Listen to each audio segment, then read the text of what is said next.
Okay बेटा, तो wave open. अब इसमें से कौन सा मैं ऑप्शन चूज करना होगा बेटा, जल्दी बताओ।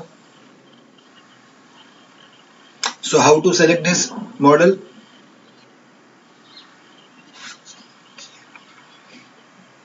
What?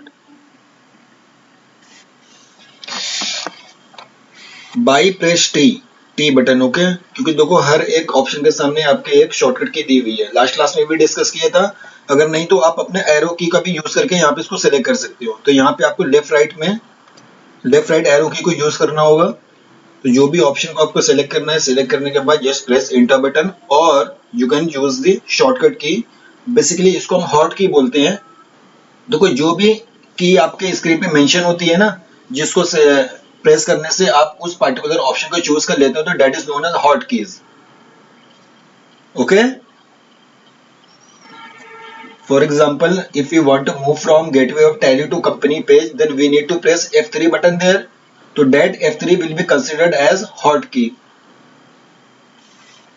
Are you getting my point? So either you can use the hotkey or you can use your arrow keys from your keyboard, and then just select your option and press enter button there. So मैंने यहाँ पे left right की का मैंने use करके मैंने enter press कर लिया। Again when we landed on the gateway of tally page, now we can see which company is open here. ABC Private Limited. So we need to first close this company or shut this company. तो shut करने के लिए कौन से button? Alt plus F1 और Control plus F3. Okay, तो Alt plus F1 मैंने press किया, तो वो मुझे बता भी रहा है टैली कि क्योंकि ये अपडेट हो गया है, इसीलिए अभी पुराना वाले की तो अभी यूज हो रही है Alt plus F1, बट अभी फ्यूचर में जब ये थोड़ा सा और अपडेट होगा तो फिर वहां पे Alt plus F1 वहां पे काम नहीं करेगा। So that's why it is telling us कि you can also use Control plus F3. तो it is better to get into the habit of pressing Control plus F3 rather than Alt plus F1. Okay, so don't use Alt plus F1. Try to get in the habit of pressing Control plus F3 for shutting company. So we will press enter button there and we will select the company, because only one company is open there, so that's why that is only one company is visible there and it is automatically selected. So you need to press enter button again and your company will get shut down. Okay, and now we will choose our company. What was our company? So our company was XYZ Limited. So we will select that company and press enter button. Now we again landed on the gateway of tally page. Now make sure कि left hand side में आपकी company कौन सी open है। So only one company is open, that is XYZ, which we are intended to work in. तो वही company हमारे यहाँ पे ओपन है। इसके बाद अच्छा, लास्ट क्लास में हम लोगों ने क्या किया था? We discuss the creation of ledger, और उसमें हमने सारे लेजर बेटा बना लिए थे, और कौन से हमारे लेजर छूट गए थे?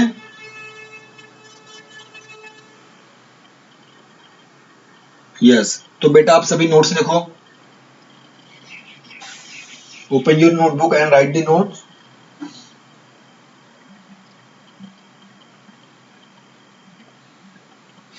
तो सबसे पहले आप लोगों ने वहां पे जो प्रोसेस लिखा था, जो स्टेप लिखा था टैली में, the first one was create company.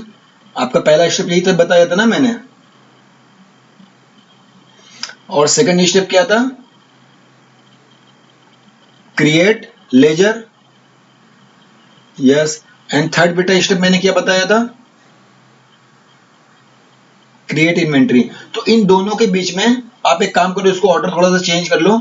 आप सबसे पहला स्टेप लिखो पहले create a company, the second will be create ledger, and now write the third step.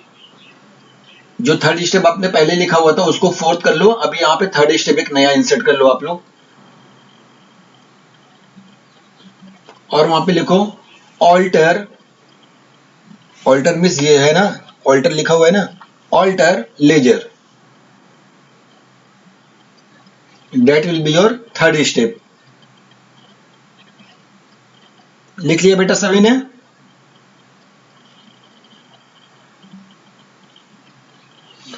अब ऑल्टर लेजर में आप वहां पे उसके सब पॉइंट लिख लो कुछ. The only two sub point will be there. The first one will be we need to provide the opening balance of following accounts or following ledgers. We need to provide the opening balance of following ledgers. कौन कौन से laser का हमें opening balance वहां पे provide करने हैं? Not cash in bank, cash in hand ना. And P&L account. यस. तो इसमें आप लोगों को ओपनिंग बैलेंस प्रोवाइड करना होगा. ये आपको हमेशा ही करना होगा. इज इट ओके बेटा? तो हमारा द स्टेटमेंट वाज कि थर्ड स्टेप आपने क्या लिखा पहले ये बताओ आप लोग. Alter ledger. अब उसके दो सब पॉइंट लिख लो आप लोग. थर्ड स्टेप के हमारे दो सब पॉइंट होंगे. द फर्स्ट सब point will be we need to provide the opening balance, or you can simply write providing or provide opening balance. Please write the first sub point will be provide opening balance to following accounts. कौन कौन से accounts? The number one will be P&L account and number two will be cash in hand account. और simply cash लिख लो आप लोग, क्योंकि वहां पे cash के नाम से ही मिलेगा आपको ledger, not cash in hand के नाम से. तो आपको यहाँ पे क्या करना है? थर्ड स्टेप में आपको ओपनिंग बैलेंस प्रोवाइड करना है. कौन कौन से अकाउंट का? एक P&L अकाउंट का और एक कैश अकाउंट का.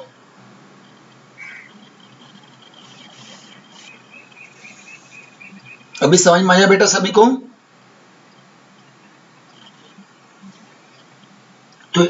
तो ये आपके सब पॉइंट नंबर 1 हो गए. थर्ड स्टेप का सब पॉइंट नंबर 2 भी लिख लो आप लोग.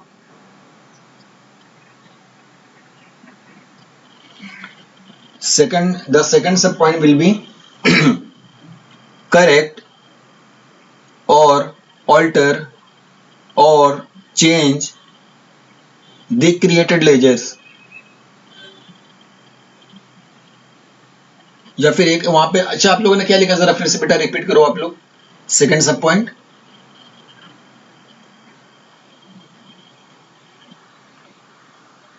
ओके. एंड उसके आगे भी आप लिख दो ब्रैकेट में you can also delete any ledger. You can also or we can also delete any ledger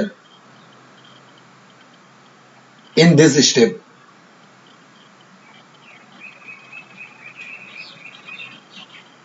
लिख लिया बेटा सभी ने?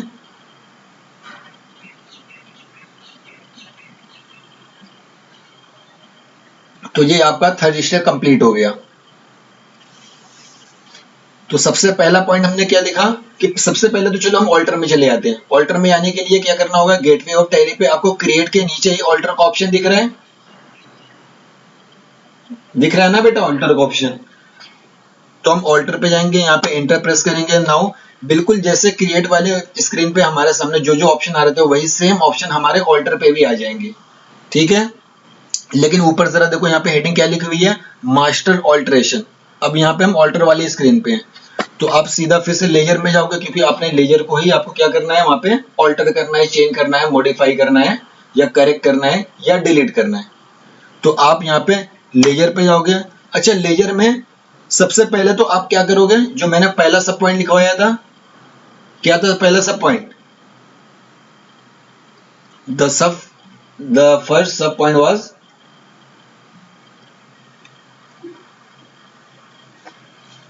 यस. तो सबसे पहले हम P&L अकाउंट पे जाएंगे. ये रहा हमारा P&L अकाउंट, दिख रहा है बेटा सभी को स्क्रीन पे? तो हम यहाँ पे P&L अकाउंट पे जाएंगे और एंटर करेंगे. अब देखो P&L अकाउंट हमारा ऑलरेडी क्रिएटेड है. ना तो हमें नेम प्रोवाइड करने की जरूरत है और ना ही हमें यहाँ पे अंडर पे कुछ सिलेक्ट करने की जरूरत है. इनफैक्ट आपका अंडर वाले जो फील्ड है उस पे आपका कर्सर जाएगा ही नहीं. जरा देखो, मैं जब बैक स्पेस करता हूँ, अभी मेरा कर्सर कहाँ पे है? ALIS पे है. दिख रहा है बेटा सभी को? Once I press enter button, वो डायरेक्टली मेरा अंडर पे ना जाके उसके नीचे वाले जो फील्ड है उस पे मूव कर जाता है. तो वो अंडर पे जाएगा नहीं, because it is the special account और it is the special ledger. इसीलिए टैली हमें अपनी तरफ से क्रिएट करके देता है कि ये एक स्पेशल अकाउंट है, ये किसी ग्रुप के अंडर में नहीं आएगा, इसीलिए हमने अपनी तरफ से क्रिएट करके दे दिया हुआ है। ये किसी भी ग्रुप से बिलोंग नहीं करता, because PL account is a special account. जरा याद करो आप लोग कि पीएल अकाउंट हम कब प्रीपेयर करते हैं? At the end of the period. और वहां पे जितने भी नॉमिनल नेचर के जो हमारे अकाउंट्स होते हैं, जो लेजर होते हैं, वो सारे के सारे यहाँ पे ट्रांसफर हो जाते हैं हमारे पीएल अकाउंट में। तो पीएल अकाउंट ना तो ये हमारे जो भी हमने 3 क्राइटेरिया बताए थे कि आपका पर्सनल अकाउंट, रियल अकाउंट और नॉमिनल अकाउंट, तो इन तीनों में से कहीं भी फॉल नहीं करता है, वो एक स्पेशल कैटेगरी में फॉल करता है। इज इट क्लियर बेटा? तो हम सीधा कहां मूव करेंगे? यहाँ पे हमें कुछ भी चेंजेस नहीं करना है, नीदर नेम नॉर ग्रुप, और बाकी सारी चीजें तो हम वैसे भी वहां पे नहीं छेड़ते हैं। तो जो है, जहाँ पे नो है उसका नो रहने दो, जहाँ पे यस उसको यस रहने दो। वैसे यस कहीं है नहीं, हर जगह नो है, तो आपको कुछ चेंज करने की जरूरत नहीं है। सीधा मूव करोगे कहाँ पे? ओपनिंग बैलेंस पे। क्लियर है बेटा ये सभी को? अब जरा बताओ ओपनिंग बैलेंस क्या था? क्वेश्चन जल्दी से ओपन करो, मैंने क्वेश्चन ओपन नहीं किया हुआ है। तो 45,000 किस चीज का वहां पे बैलेंस है? तो नेट प्रॉफिट का। अब कई सारे बच्चों को ये कंफ्यूजन होगी, सर यहाँ पे तो नेट प्रॉफिट लिखा हुआ है, तो हम पीएल अकाउंट में क्यों इसका यहाँ पे बैलेंस हम प्रोवाइड कर रहे हैं? क्योंकि बेटा जो नेट प्रॉफिट होता है वो पीएल अकाउंट का ही जो बैलेंसिंग फिगर होता है, उसी को हम नेट प्रॉफिट या नेट लॉस बोलते हैं। It might be net loss also. तो जो नेट लॉस या नेट प्रॉफिट जो भी हमारे बैलेंस शीट में अपीयर होता है, कई सारे बैलेंस शीट में नेट प्रॉफिट या नेट लॉस के नाम से आएगा, कुछ बैलेंस शीट में वो पीएल अकाउंट के नाम से ही आएगा। तो डोंट गेट कंफ्यूज, वो सारी चीजें सेम ही होती है, वो सारे पीएल अकाउंट के ही बैलेंस होते हैं। अच्छा ठीक है, चलो मैंने कितना बेटा बताया? 45। आप जरा ये बताओ, हमें डेबिट या क्रेडिट पर ध्यान देना है कि नहीं देना? यहाँ पे डेफिनेटली बेटा, यहाँ पे नहीं बेटा, अभी या तभी की बात नहीं है। यहाँ पे जब भी आप पीएल अकाउंट का बैलेंस यहाँ पे फीड करोगे, प्लीज मेक श्योर कि आप जरूर एक बार डेबिट या क्रेडिट को चेक कर लेना। बाय डिफॉल्ट जो टैली देता है वो क्रेडिट देगा हर बार, लेकिन ऐसा जरूरत नहीं है कंपनी हमेशा प्रॉफिट ही बनाए, कई बार वो लॉस में भी तो बना सकती है ना। जो उसका बैलेंसिंग फिगर या जो ब्रॉड फॉरवर्ड जो फिगर होगा वो कई बार लॉस में भी हो सकता है। तो पीएल अकाउंट का बैलेंस दोनों शो कर सकता है। तो मैंने आप लोगों को पहले भी लिखवाया था कि हमें से 2 केसेस में ये डेबिट और क्रेडिट को हमें वहां पे फोकस या उसको चेक करने की जरूरत होती है। कौन कौन से बेटा? लेजर में ड्राइंग और पीएल अकाउंट। तो ड्राइंग जब क्रिएट करेंगे उस टाइम पे हम उसको फोकस करेंगे, और पीएल अकाउंट को जब हम ऑल्टर करेंगे तब उस टाइम पर फोकस करेंगे। सिर्फ इन्हीं दोनों अकाउंट पे आपको यहाँ पे नोटिस करना है कि यहाँ पे डेबिट होगा या क्रेडिट होगा, एक बार जरूर चेक करना है। ड्राइंग में तो हमेशा ही चेंज करना होगा, क्योंकि उसका बैलेंस डेबिट होगा, वो बाय डिफॉल्ट क्रेडिट ही आएगा। तो वहां पे तो चेक करने की बात ही नहीं, वहां पे तो चेंज करना ही है ड्राइंग्स अकाउंट में। लेकिन पीएल अकाउंट में यू हैव टू चेक, कई बार वो क्रेडिट भी होगा और कुछ टाइम वो डेबिट भी होगा। तो अभी हमारे केस में क्या है? नेट प्रॉफिट आ रहा है, और प्रॉफिट हमेशा, प्रॉफिट कौन सा फिगर है या कौन सा बैलेंस शो करता है? Credit, because all the loss all the profit and gains are. आपका रूल क्या बोलता है जरा बताओ मुझे नॉमिनल अकाउंट का?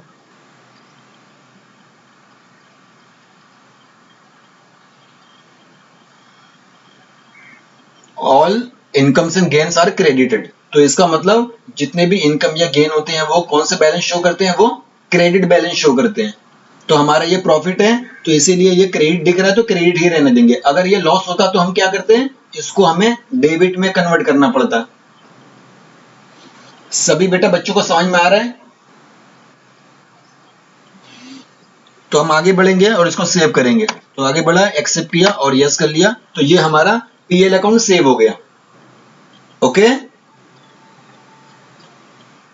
अब सेकंड कौन सा है हमारा ऑल्टर में? कैश। तो कैश भी आपका यहाँ पे क्रिएटेड है, दिख रहा है। तो हम कैश पे जाके अब इंटर करेंगे, और कैश में भी सारी चीजें ऑलरेडी यहाँ पे गिवन है। जो ग्रुप उसका होना चाहिए टैली ने ऑलरेडी सिलेक्ट करके वहां पर रखा हुआ है, जो नेम होना चाहिए टैली ने ऑलरेडी नेम भी प्रोवाइड किया हुआ है। अच्छा, कई सारे बच्चों का क्वेश्चन ये होगा कि सर क्या हम यहाँ पे कैश इन हैंड वगैरह हम लिख सकते हैं, यहाँ पे लेजर का नेम चेंज कर सकते हैं? Yes, of course you can change the name of this ledger, लेकिन जरूरत नहीं है चेंज करने की, कैश ही रहने देते हैं, क्योंकि टैली ने अगर वहां पे दिया हुआ है तो कुछ सोच के ही दिया होगा। समझ में आ रहा है बेटा ये सभी को? तो यहाँ पे भी कुछ चेंज करने की जरूरत नहीं है, सीधा कहां पे मूव करेंगे हम लोग? बैलेंस, ओपनिंग बैलेंस पे। ओके, तो ओपनिंग बैलेंस कितना है कैश का, जरा जल्दी से देखो अपने बैलेंस शीट में और जरा मुझे बताओ। 1,70,000। तो ये बाय डिफॉल्ट डेबिट होगा, तो यहाँ पर तो चेक करने की जरूरत नहीं है, क्योंकि हमें सिर्फ दो लेजर में चेक करना होता है, डेबिट क्रेडिट, जो कि है ड्राइंग और पीएल। ऑलरेडी हम कर चुके हैं, बाकी कहीं पे भी चेक करने की जरूरत नहीं है आपको। तो सीधा हम इंटर करेंगे, एक्सेप्ट करेंगे और इसको सेव करेंगे। तो हमारा थर्ड स्टेप का जो फर्स्ट सब पॉइंट है वो कंप्लीट हो गया। अब सेकंड सब पॉइंट पे आओ, वहां पे क्या लिखा हुआ है?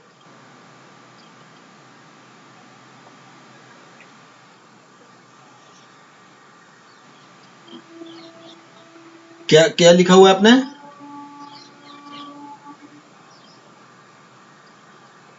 यस, एंड ब्रैकेट में आगे लिखा हुआ है ओके। तो यहाँ पे ऑल्टर पे हमारे साथ दो ऑप्शन बेसिकली होते हैं। एक तो ये कि भाई आपको कोई भी लेयर का नेम चेंज करना है, या फिर आपको ने लेयर क्रिएट करते टाइम वहां पे आपने कुछ गलतियां कर दी, फॉर एग्जांपल लेयर की स्पेलिंग मिस्टेक कर दी आपने, या फिर कई सारे बच्चों ने लेयर का ग्रुप गलत सेलेक्ट कर लिया, या फिर कई सारे बच्चों ने वहां पे जो लेजर का वहां पे ओपनिंग बैलेंस है वो गलत फीड कर दिया। तो गलतियां तो कई सारी हो सकती है ना आप लोगों की, स्पेलिंग मिस्टेक हो सकती है, रॉन्ग सिलेक्शन ऑफ ग्रुप हो सकता है, और रॉन्ग आपको ओपनिंग बैलेंस वहां पे प्रोवाइड कर सकते हैं, या फिर वहां पे डेबिट और क्रेडिट आप वहां पे गड़बड़ कर सकते हैं। तो जो भी चीजें वहां पे आप मिस्टेक्स कमिट, मतलब वहां पे आप एरर कमिट करोगे, वो सारी चीजें आप यहाँ ऑल्टर में आके उसको करेक्ट कर सकते हो। Is it, are you getting my point बेटा? तो ठीक है, अब जरा बताओ हम लोगों ने कहां पे गलतियां की थी, आउटस्टैंडिंग सैलरी में, आउटस्टैंडिंग रेंट में?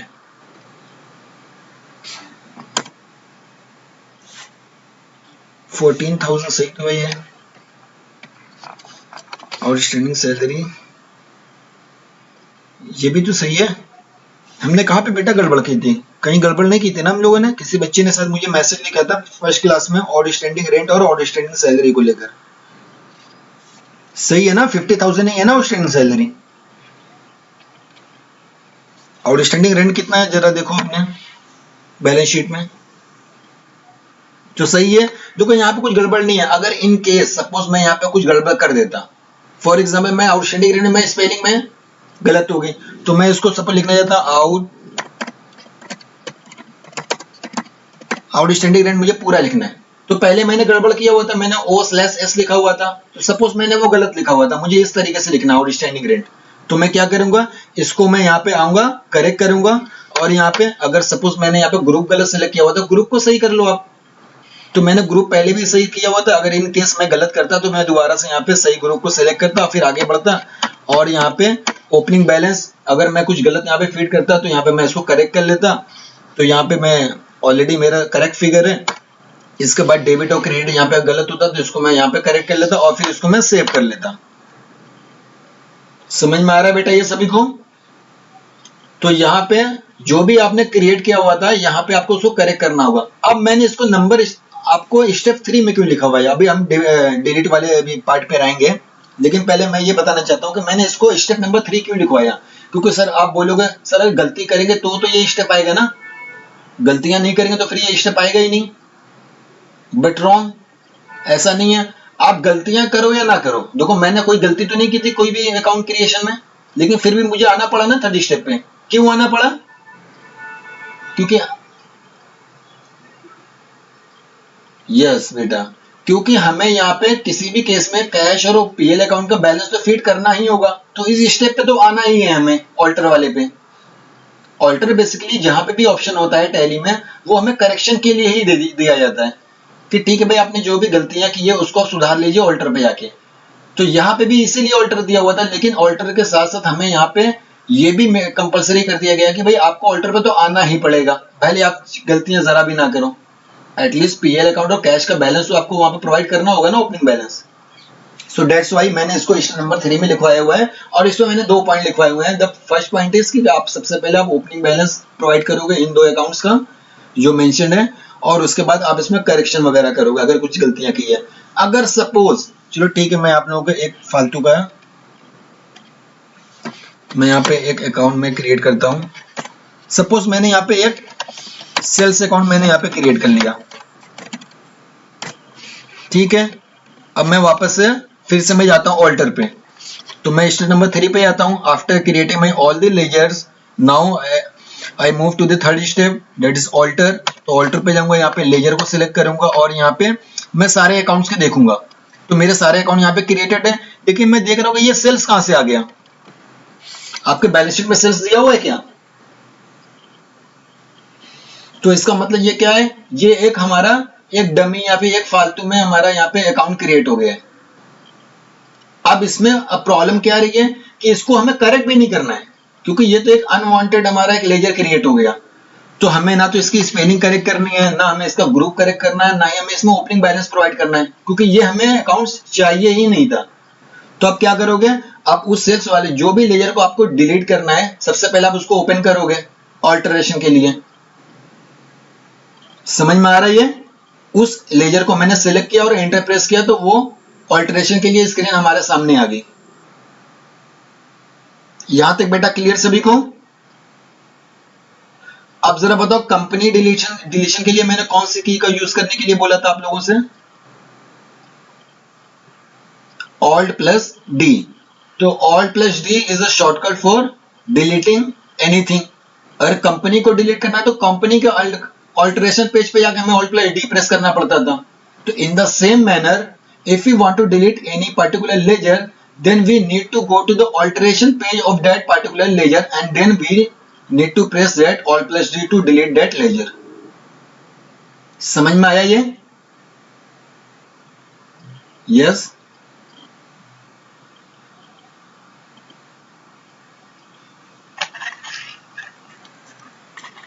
तो वो बेटा वो क्वेश्चन पे डिपेंड करेगा ना। वहां पे आपके क्वेश्चन में पीएल अकाउंट में क्या, सॉरी, नेट प्रॉफिट क्या दिया हुआ है, मतलब नेट, वो तो वहां पे तो जो वहां पे जो वर्ड यूज किया हुआ है वो नेट प्रॉफिट दिया हुआ है ना। तो प्रॉफिट का जब भी बैलेंस होता है, means the profit always shows the credit balance, तो वहां पे तो क्रेडिट होगा। In case if it was debit balance, sorry, if it was net loss instead of net profit, then we had to convert that credit into debit. Okay, तो अभी बेटा deletion वाला part सभी को समझ में आया? तो मैं यहाँ पे, अब मैं यहाँ पे इसको डिलीट करूं, मैं ऑल्टरेशन वाली स्क्रीन पे हूं। यहाँ पे मैंने अपने जिस लेजर को मुझे डिलीट करना था मैंने उसको ओपन कर लिया, और मैं अपने कीबोर्ड से ऑल्ट प्लस डी प्रेस करता हूं। यहाँ पे क्या आ गया, डिलीट का ऑप्शन आ गया, आपकी स्क्रीन पे दिख रहा है। तो अब यहाँ पे आप क्या करोगे, एंटर प्रेस करोगे। अगर नहीं करना है तो फिर आप बैक स्पेस प्रेस करोगे, ठीक है। तो मुझे यहाँ पे डेफिनेटली इसको डिलीट करना है, क्योंकि ये एक अनवांटेड हमारा लेजर क्रिएट हो गया है। तो इसको मैं एंटर करूंगा और ये हमारा अकाउंट क्या हो जाएगा, मींस लेजर हमारा ये डिलीट हो जाएगा। अब जरा देखो, सेल्स नाम का लेजर दिख रहा है क्या? यहाँ पे नहीं दिख रहा है ना। तो कोई भी आपको लेजर अगर डिलीट करना हो किसी भी टाइम पे, आप यहाँ पे ऑल्टरेशन में आना, उस पर्टिकुलर लेजर पे जाना और उसको ऑल्ट प्लस डी से आप डिलीट कर देना।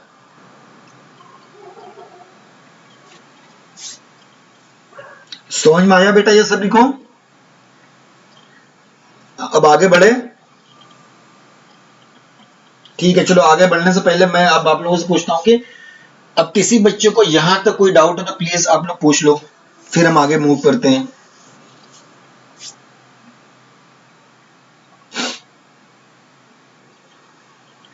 तो आप सभी लिखो स्टेप नंबर 4।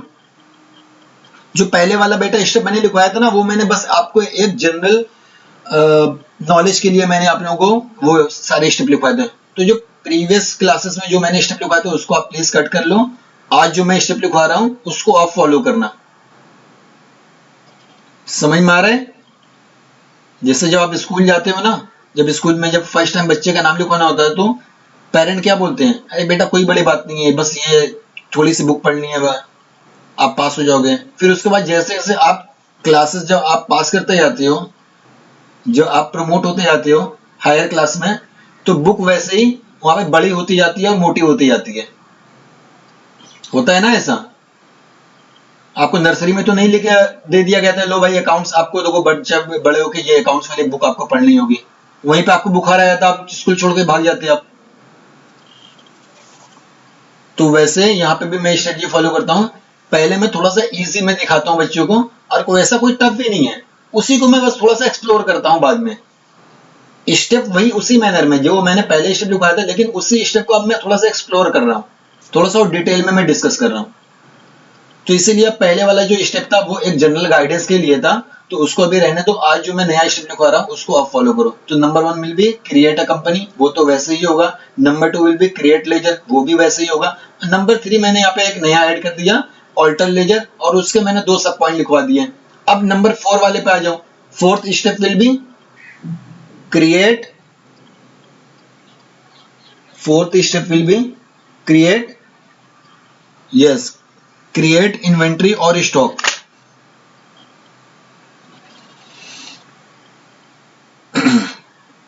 अब जरा ये बताओ बेटा आप लोग, हमने सारे लेजर हमने यहाँ पे बना लिए और आपने बैलेंस शीट में देख के सारी चीजें कर ली, लेकिन आप प्लीज जरा ये नोटिस करो, जो आपके क्वेश्चन में बैलेंस शीट जो गिवन है वो एसेट साइड और liability side both are equal ना, लेकिन यहाँ पे हमारा इक्वल नहीं है। देखना कैसे है, देखो जब गेटवे टैली पे आते हो ना, यहाँ पे आपको एक ऑप्शन दिखता है नीचे बैलेंस शीट का, रिपोर्टिंग सेक्शन में दिख रहा है। तो मैं बैलेंस शीट पे आता हूँ और मैं इसको एंटर करता हूँ। नाउ यू कैन सी हमारी बैलेंस शीट ओपन हो गई। तो लेफ्ट साइड में हमारा लायबिलिटी है, राइट साइड में हमारा एसेट है, जो कि नॉर्मल हमारा फॉर्मेट में होता है। अब देखो नीचे का बैलेंस सेम आ रहा है, 6,04,000 6,04,000, लेकिन जरा यहाँ पे देखो ये क्या आइटम आ रहा है, पढ़ के बताओ जरा। डिफरेंस इन ओपनिंग बैलेंसेस, ये जब भी वर्ड आएगा आपके बैलेंस शीट पे, इसका मतलब आपने क्वेश्चन गलत किया हुआ है। ये कभी भी ये वर्ड नहीं आना चाहिए, neither asset side nor liability side. Is it clear बेटा टू एवरीवन? इसको इसको बहुत अच्छे से बेटा समझ लेना कि ये जब भी 1 रुपए का भी यहाँ पे ये आता है, ये स्टेटमेंट आना ही नहीं चाहिए, ये स्टेटमेंट कंप्लीटली यहाँ पे नहीं दिखना चाहिए। अगर दिखता है यहाँ पे स्टेटमेंट, इसका मतलब आपने क्वेश्चन में गड़बड़ किया हुआ, आपको फिर से जाना पड़ेगा स्टेप नंबर 2 पे, सॉरी स्टेप नंबर 3 पे, वहां पे ऑल्टर में सारे लेजर को आपको चेक करना होगा, उसका नेम, चलो नेम तो उतना इंपॉर्टेंट नहीं होगा, उसका वहां पे ग्रुप आपको चेक करना होगा, उसको ओपनिंग बैलेंस चेक करना होगा और उसका डेबिट क्रेडिट चेक करना होगा। इन्हीं तीनों की वजह से यहाँ पे ये डिफरेंसेस आ सकते हैं, ग्रुप, ओपनिंग बैलेंस और डेबिट क्रेडिट। अगर इन तीनों में जरा भी गड़बड़ी की होगी तो ये पक्का यहाँ पे दिखाई देगा, डिफरेंस इन ओपनिंग बैलेंस। लेकिन आप बोलोगे सर आपने तो अभी तो हम लोगों ने जो क्वेश्चन यहाँ पे कर रहे हैं वहां पे तो हमने ग्रुप भी करेक्ट सिलेक्ट किया हुआ है, ओपनिंग बैलेंस भी करेक्ट वहां पे हमने प्रोवाइड किया हुआ है, और डेबिट क्रेडिट भी हमने अच्छे से चेक किया हुआ है, तो वहां पे तो कोई गड़बड़ हमने किया नहीं, फिर क्यों आ रही है difference in opening balances? Because यहाँ पे हमने सारे अकाउंट तो क्रिएट कर लिए हैं, लेकिन लेजर वाला पोर्शन अभी यहाँ पे मिसिंग है। जरा देखो यहाँ पे, जरा बेटा करंट एसेट के अंदर देखो सभी, क्लोजिंग स्टॉक हमारा क्या गिवन है, नथिंग, ये 30,000 ये हमारा लोन्स एंड एडवांसेस का है। क्लोजिंग स्टॉक के आगे नील, मतलब कुछ भी नहीं लिखा हुआ है, इट इज ब्लैंक। दिख रहा है बेटा सभी को? और आपके बैलेंस शीट में क्या गिवन है, क्लोजिंग स्टॉक का बैलेंस, और हमारा डिफरेंस कितने का आ रहा है, तो इसका मतलब हमारा इन्वेंट्री वाला जो आइटम है, जो स्टॉक वाला जो आइटम है वो वहां पे मिसिंग है, इसी वजह से वहां पे डिफरेंस आ रहा है। ओके, तो हम क्या करेंगे, अब इन्वेंट्री को ओपन करेंगे, लेकिन आपने तो बोला था सर कि इन्वेंट्री का कोई लेजर वगैरह नहीं क्रिएट करते हैं। ठीक है, मैं बोल भी नहीं रहा कि लेजर आपको क्रिएट करना है, इन्वेंट्री का आइटम क्रिएट करना होगा, वो ऑटोमेटिकली यहाँ पे अपने बैलेंस शीट में अपीयर हो जाएगा। Sir how is it possible, बिना लेजर के कैसे हमारे बैलेंस शीट में आ जाएगा? वो अभी समझ में आ जाएगा जब हम इसको करना स्टार्ट करेंगे। समझ में आ रहा है ये? तो जो आप लोगों का क्वेश्चन है बेटा, वो मैं खुद ही मैं आप लोगों को बता रहा हूँ कि क्या क्वेश्चन पूछना चाहिए आपको। तो ये जैसे होता है ना, आप लोग की वेबसाइट पे आता है फ्रीक्वेंटली आस्क्ड क्वेश्चंस, तो ये सारे जो मैं क्वेश्चन रिपीट करता हूँ तो वो फ्रीक्वेंटली आस्क्ड क्वेश्चन होते हैं। वो मैंने अपने पास्ट एक्सपीरियंस से बच्चों से मैंने समझा हुआ है, तो मैं उस वही से सारी चीजें डिस्कस कर रहा हूँ। तो सही है ना, मैं आपको अपॉर्चुनिटी तो नहीं छीन रहा क्वेश्चन पूछने की। तो स्टेप नंबर 4 बेटा सभी लिखो, क्रिएट इन्वेंट्री और स्टॉक आइटम। अब यहाँ पे क्रिएट इन्वेंट्री और स्टॉक आइटम का आपको ऑप्शन कहाँ मिलेगा? Any guess?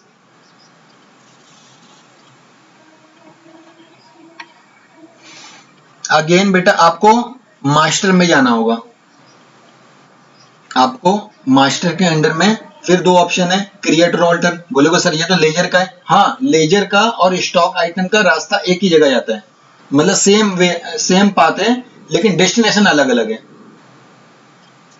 समझ में आ रहा है? तो यहां पे भी हम क्या करेंगे, क्रिएट पे जाएंगे। तो क्रिएट पे मैं गया और इसको एंटर किया। अब जैसे यहाँ पे अकाउंटिंग मास्टर था हमारा, अकाउंटिंग मास्टर में हमारा क्या था, group, ledger, currency, voucher type. बेटा अगर से क्वेश्चन नहीं पूछना तो प्लीज माइक अपना बंद कर लो आप।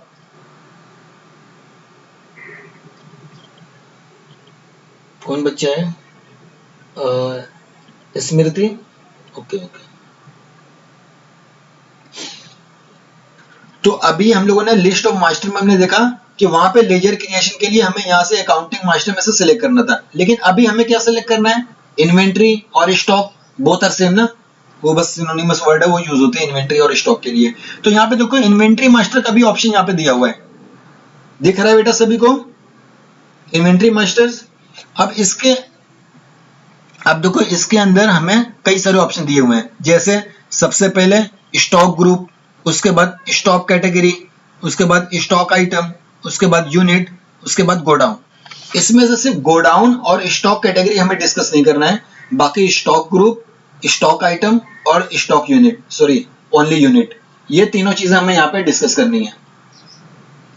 तो प्लीज बेटा इसका डिटेल में आपको स्टेप लिखना होगा, how to create stock inventory. ये लेजर की तरह इतना इजी नहीं है, इसमें थोड़ा सा आपको स्टेप फॉलो करने पड़ेंगे। तो फोर्थ वाला स्टेप सभी ने लिख लिया। अब फोर्थ वाले स्टेप का स्टेप लिखो आप, how to create inventory, heading डाल लो आप लोग, और वहां पे नंबर 1 पॉइंट लिखो या स्टेप नंबर 1 लिखो।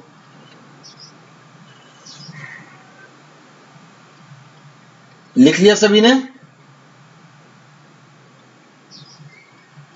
तो बेटा स्टेप नंबर 1 लिखो, हाउ टू क्रिएट इन्वेंट्री में the step number 1 will be create unit. सबसे पहले आपको यूनिट वहां पे क्रिएट करना होगा। तो गोडाउन वगैरह भी इंपॉर्टेंट होते हैं, लेकिन वो हमें हमारे सिलेबस का पार्ट में नहीं आता एक तरीके से, क्योंकि जो भी एग्जामिनर आते हैं तो वो बोलते हैं कि नहीं हमें गोडाउन वगैरह, गोडाउन वाला हमें क्वेश्चन नहीं देना है बच्चों को, हमें सिंपल देना है, बेसिक अंडरस्टैंडिंग के लिए देना है। तो जब एक बार बेसिक अंडरस्टैंडिंग हो जाएगी फिर बाद में सीख लेना कि गोडाउन कैसे यूज होगा और स्टॉक कैटेगरी क्या होती है। तो स्टॉक कैटेगरी को भी यूज करने की जरूरत नहीं है आपको, ठीक है? वो होता क्या उसको मैं बाद में बता दूंगा, पहले बेसिक तो हम पहले समझ लें। तो सबसे पहला आपने बेटा अपने स्टेप क्या लिखा, क्रिएट यूनिट। तो मैं क्रिएट यूनिट पे मैं एंटर करूंगा और यहाँ पे मेरे सामने एक यूनिट क्रिएशन का पेज ओपन हो गया। अब प्लीज जरा बेटा अपने क्वेश्चन में देखो, वहां पे इन्वेंट्री का नीचे पूरा ब्रेकअप दिया होगा, दिख रहा है क्वेश्चन में? स्टॉक का पूरा ब्रेकअप दिया होगा, उसमें आइटम क्या क्या जरा पढ़ के बताओ मुझे। स्टॉक आइटम नाम से वहां पे दिया होगा ना, क्या है बेटा, कौन कौन सी स्टॉक आइटम है वहां पे जरा बताओ मुझे पढ़कर।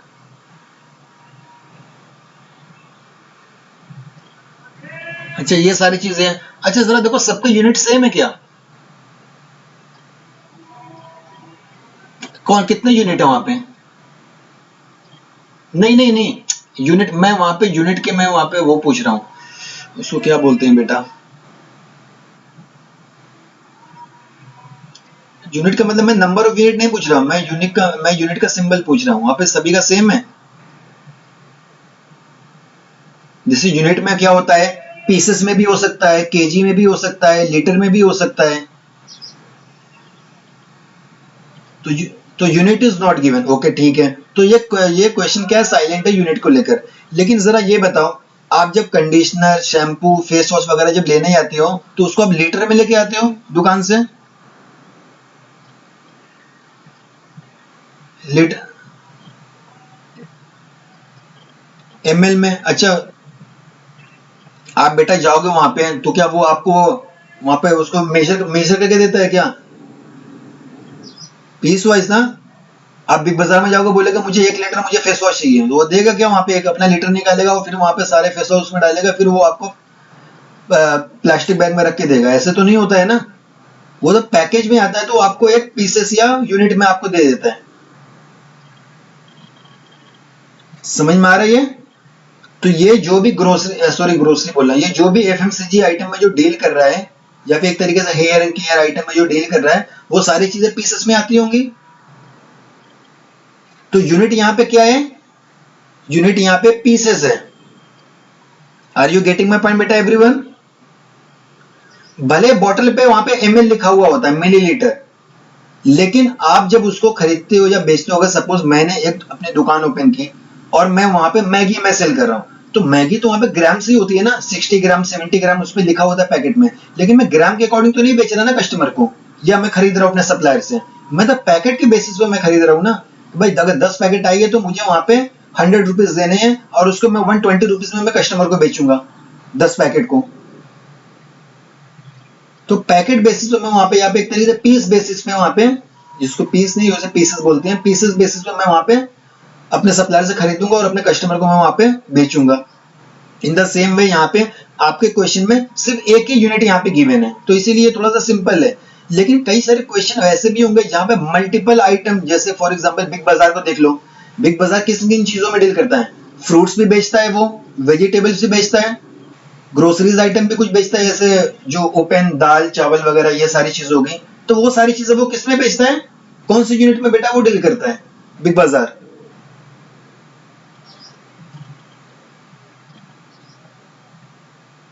बोलो बेटा सभी, इन केजी।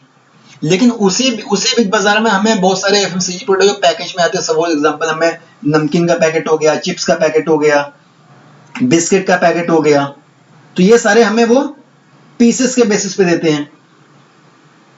इन द सेम वे जो वहां पे कुछ अनस्टिच क्लॉथ वगैरह होते हैं, वो हमें मीटर के बेसिस पे देते हैं। जो अनस्टिच क्लॉथ होते हैं, रेडीमेड वाले नहीं बेटा आइटम, जो वहां पे अनस्टिच क्लॉथ होते हैं, अगर सपोज उनका पूरा का पूरा थान उनके पास पड़ा हुआ है तो उसमें से काट के आपको देंगे। अगर सपोज मुझे कर्टन का ही मुझे वहां पे कपड़े लेने हैं, कर्टन वगैरह के, तो मुझे वो मेजर करके देंगे ना, कितने मीटर लेना है सर आपको, मैं बोलूंगा मुझे 5 मीटर चाहिए, तो वो 5 मीटर मुझे काट के देंगे। तो फिर वो जो मेरी बिल जनरेट होगी उसमें मेरी जो वेजिटेबल्स या फ्रूट होंगे वो केजी में लिखा हुआ होगा, जो मेरा पैकेज फूड होगा वो मेरा पीसेस में लिखा हुआ होगा, और जो मेरा वहां पे क्लोथिंग जैसे जो ये कर्टन वगैरह का जो मैंने कपड़ा लिया हुआ है वो वहां पे मीटर में लिखा हुआ होगा। तो 3 आइटम 3 अलग अलग यूनिट में वहां पे मेंशन होगा हमारी बिल में। होता है ना ऐसा।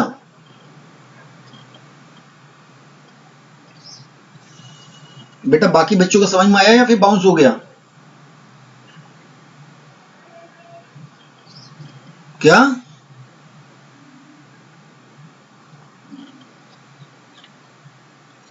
तो सभी को बेटा समझ में आया ये। तो इसीलिए कोई भी कंपनी या कोई भी फर्म जिसका हम यहाँ पे अकाउंट मेंटेन कर रहे हैं टैली में, वो किसी भी बिजनेस में डील कर सकती है।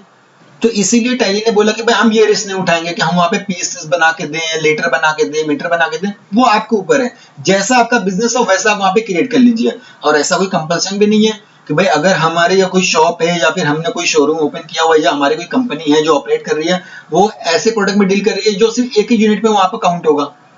अगर मेरा मल्टीपल जो मल्टी ग्रोसरी स्टोर है या फिर मल्टी जैसे सुपर मार्ट वगैरह हो गया, बिग बाजार का ही हो गया, अगर सपोज मुझे बिग बाजार वाला ने हायर कर लिया, मैं लोग आओ भाई हमारे यहाँ आप टैली में हमारा अकाउंट मेंटेन करो आप, तो वहां पे मैं देखूंगा सर आपका तो टैली में हो ही नहीं सकता, क्योंकि आप तो 10 तरह का सामान बेचते हो और सबके यूनिट अलग अलग है। लेकिन टैली बोलता है नहीं, आप डेफिनेटली कर सकते हो। सबसे पहला काम आपको यह करना होगा, आप यहाँ पे यूनिट पहले क्रिएट कर लो। जितने भी पॉसिबल यूनिट है आपको लगता है कि इन सब चीजों में आपको डील करना है, सारे यूनिट यहाँ पे क्रिएट कर लो। लेकिन हमारे क्वेश्चन में सिर्फ एक ही यूनिट है पीसेस, कोई दूसरी यूनिट यहाँ पे नहीं आ रही है। बात बेटा समझ में आ रही है आप लोगों को? तो यहाँ पे अब देखो सबसे पहले क्या पूछ रहा है, टाइप, जिसपे हमारा ऑलरेडी वहां पे कर्सर नहीं है। तो आप एक बार बैक स्पेस प्रेस करोगे तो टाइप के ऊपर भी चला जाएगा। यहाँ पे आपको दो ऑप्शन मिलेंगे, कंपाउंड और simple. You need to always keep simple, इस पे कभी जाना भी नहीं है आपको, कंपाउंड पे नहीं जाना है। कंपाउंड क्या होता है उसको हम किसी और दिन डिस्कस कर लेंगे, ठीक है? तो हमेशा ये टाइप में सिंपल होना चाहिए। अब इसके बाद क्या पूछ रहा है जरा बताओ, सिंबल। अच्छा जरा बताओ किलोग्राम का सिंबल क्या होता है? KG. Oh very good. Litre का क्या होता है? L. Okay, in the same way हर एक यूनिट का कुछ ना कुछ सिंबल होता है। तो पीसेस का सिंबल क्या होता है? पीसीएस। Very good. तो यहां पे मैंने सिंबल लिख दिया पीसीएस, मतलब पीसेस। सही है, ठीक है। और सिंबल आपके ऊपर है, आप जो मर्जी वहां पे वो प्रोवाइड कर सकते हो, लेकिन जो स्टैंडर्ड जो सिंबल यूज होते हैं हम उसी को ही यूज कर लेंगे तो ज्यादा बेटर होगा, ताकि एग्जामिनर को भी समझ में आ जाए। ओके, तो मैंने यहाँ पे सिंबल में पीसीएस लिख लिया। अच्छा उसके नीचे क्या पूछ रहा है? Formal name. ठीक है, आपने पीसीएस लिख लिया वो सिंबल के लिए, लेकिन उसका फॉर्मल नेम तो कुछ होगा ना। तो फॉर्मल नेम क्या होगा?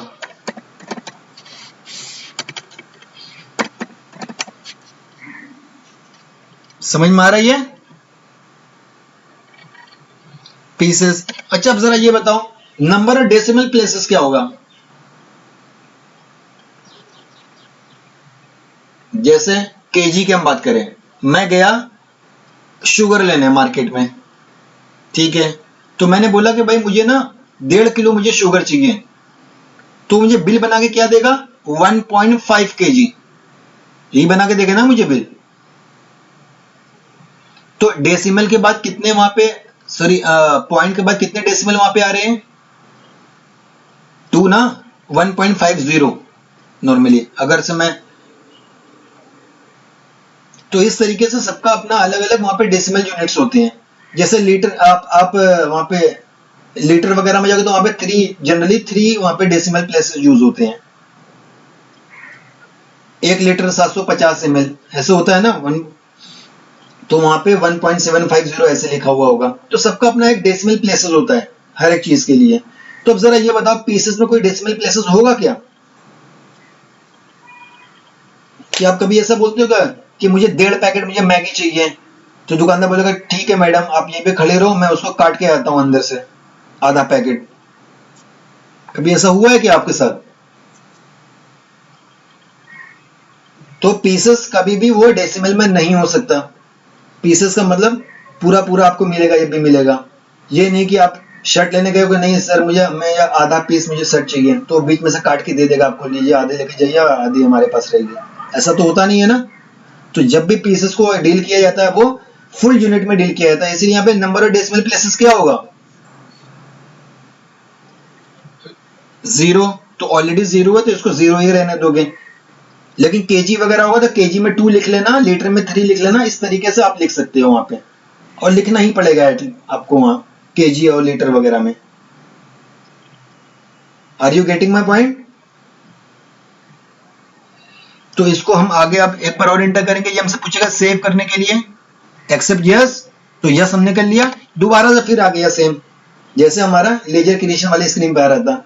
बोल रहा भाई दूसरी यूनिट भी आप वहां पे क्रिएट कर लो। तो जैसे मैंने बताया अगर मैं बिग बाजार में होता तो मुझे मल्टीपल यूनिट यहाँ पे क्रिएट करनी पड़ती। तो अभी हमारे क्वेश्चन में तो एक ही यूनिट यहाँ पे चल जाएगी ना, पीसेस सब में चल जाएगी सारे आइटम में। तो हमें कोई दूसरी यूनिट यहाँ पे क्रिएट करने की जरूरत है क्या?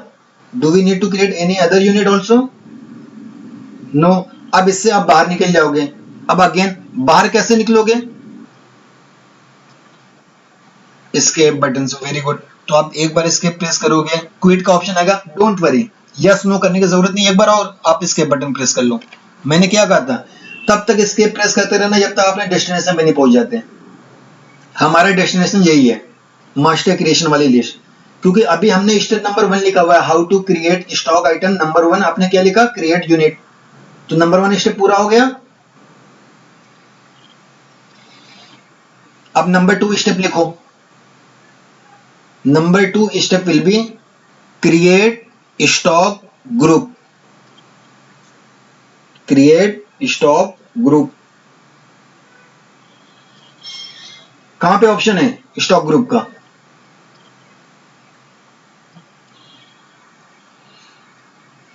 अब देखो मैं बार बार लिखवा रहा हूं कि क्रिएट क्रिएट, तो इसका मतलब यहाँ पे क्या है कि भाई कि हम तो ऑलरेडी क्रिएट वाले ही ऑप्शन में है ना। जरा देखो हम क्रिएट के अंदर ही जाके ये सारे हम यहाँ पे ऑप्शन को सिलेक्ट कर रहे हैं ना, तो इसलिए ये ऑटोमेटिकली ये सब क्रिएट का है। अच्छा सेम ऑप्शन आपको ऑल्टर में भी मिल जाएगा। कई सारे बच्चे ये भी कंफ्यूज हो जाते हैं कि सर आपने क्रिएट बताया था तो ये ऑल्टर में भी सेम ऑप्शन आ रहे हैं। जरा देखो यहाँ पे ऑल्टर के अंदर भी stock group, stock category, stock item, unit, godown, सारी चीजें आ रही है। तो आपको हमेशा ऊपर देखना है यहाँ पे हेडिंग क्या लिखी हुई है। यहाँ पे जरा देखो हेडिंग क्या लिखी हुई है यहाँ पे, मास्टर ऑल्टरेशन, इसका मतलब ऑल्टर वाले ऑप्शन में है। समझ में आ रहा है? और यहाँ पे जब क्रिएट में जाओगे तो यहाँ पे हेडिंग क्या होगी, मास्टर क्रिएशन, मतलब आप क्रिएट वाले ऑप्शन में है। समझ में आया? तो अब यहाँ पे आएंगे, यहाँ पे स्टॉक ग्रुप पे जाएंगे, स्टॉक ग्रुप में हम एंटर करेंगे और जरा देखो आपके सारे ही आइटम को किसी न किसी ग्रुप के मतलब ग्रुप में डिफाइन किया गया होगा आपके क्वेश्चन में। अपना क्वेश्चन बेटा सभी देखो वहां पे आइटम के सामने कुछ ग्रुप लिया, उसके आगे पीछे कुछ ग्रुप वगैरह लिखा हुआ है क्या? कैटेगरी, ठीक है, वो कैटेगरी का मतलब ग्रुप ही होता है, कैटेगरी में अभी जाने की जरूरत नहीं है। आपके क्वेश्चन में जब भी कैटेगरी के नाम से वहां पे हेडिंग होगी आप समझ लेना कि वो स्टॉक ग्रुप की बात कर रहा है। इज इट क्लियर बेटा?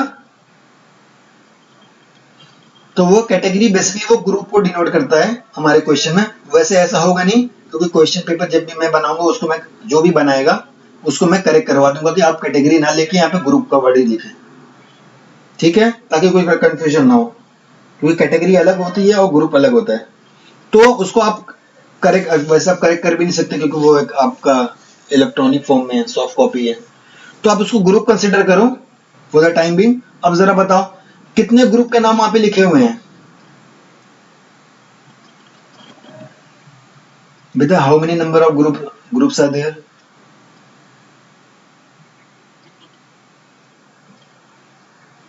3, 3 ग्रुप है वहां पे, ठीक है। सबसे तो यहाँ पे हमें सारे ही ग्रुप क्रिएट करने हैं, मतलब 3 ग्रुप है तो हमें कितने ग्रुप क्रिएट करने होंगे? 3 ग्रुप क्रिएट करने होंगे। तो सबसे पहला ग्रुप का नाम क्या है? शैम्पू, तो यहाँ पे नेम में हमने शैम्पू लिख लिया। समझ में आया बेटा ये? तो अगेन ये बिल्कुल वैसे लेजर जैसा ही है, ALIS को छोड़ देंगे, कुछ नहीं करेंगे। अच्छा यहाँ पे फिर अंडर आ रहा है, अंडर बोलोगे सर ये तो अंडर तो जो आता था वो हमारे लेजर में आता था और वो ऑलरेडी हमारा क्रिएटेड होता था, टैली हमें प्रोवाइड करके देता था रेडीमेड फॉर्म में। यहाँ पे तो कुछ भी नहीं है, लिस्ट बिल्कुल खाली खाली है, दिख रहा है ना यहाँ पे लिस्ट ऑफ ग्रुप। तो बेसिकली देखो हम क्रिएट क्या कर रहे हैं अभी, यहाँ पे हम ग्रुप क्रिएट कर रहे हैं और ग्रुप क्रिएशन के टाइम पे ही हमसे ग्रुप पूछा जा रहा है। तो मतलब क्या होगा, ये हमारा प्राइमरी ग्रुप होगा। प्राइमरी का ऑप्शन है ना यहाँ पे, तो always select the primary option from the list.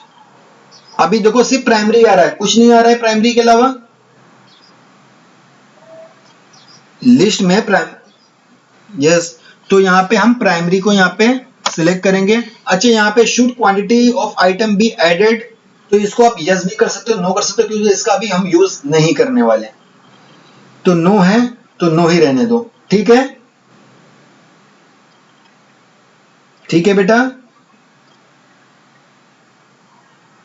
ये क्या होता है, इसको हम जब सेकंड क्वेश्चन को जो हम जब सॉल्व करेंगे तब सारी चीजों जो चीजें बच गई हैं उसको डिस्कस कर लेंगे, क्योंकि ये सब बेसिक में नहीं आता है, ये सब अलग मतलब एक तरीके से एडिशनल चीजें होती है जो हमें कुछ बेनिफिट प्रोवाइड करती हैं, लेकिन अभी हम कुछ एडिशनल चीजों में नहीं जाएंगे, अभी हम बेसिक पे ही स्टिक रहेंगे। तो हमने पहला ग्रुप हमने क्रिएट कर लिया, एक्सेप्ट कर लिया और यस कर लिया, एक ग्रुप हमारा बेटा क्रिएट हो गया। अब सेकंड ग्रुप का नाम बताओ।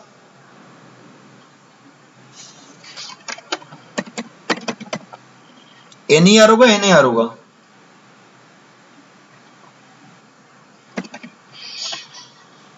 ओके बेटा, तो ये आपका कंडीशनर हो गया।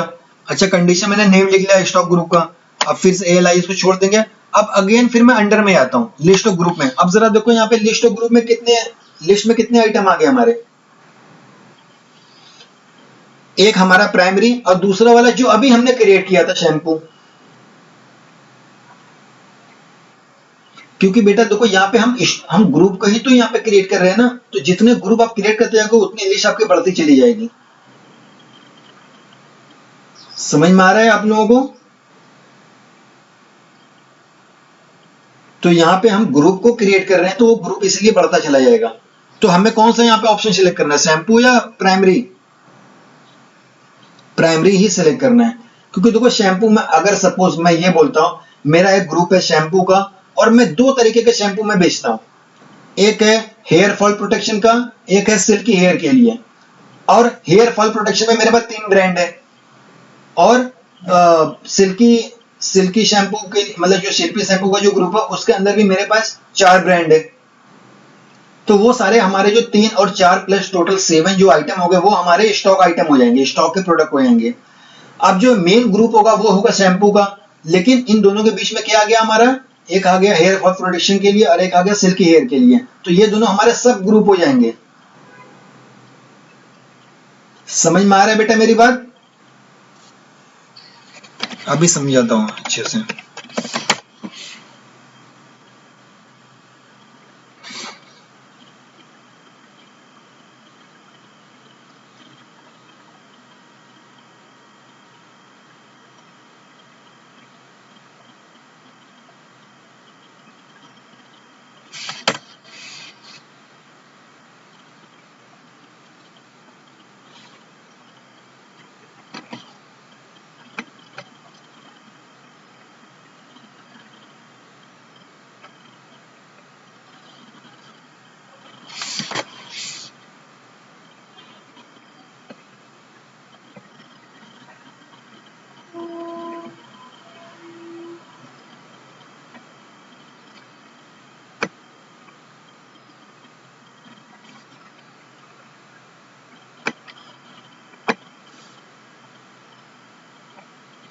बेटा दिख रहा है सभी को? देखो ये हमारा ग्रुप हो गया, यहाँ पे लिख लेता हूं या फिर प्राइमरी ग्रुप कर लेता हूं।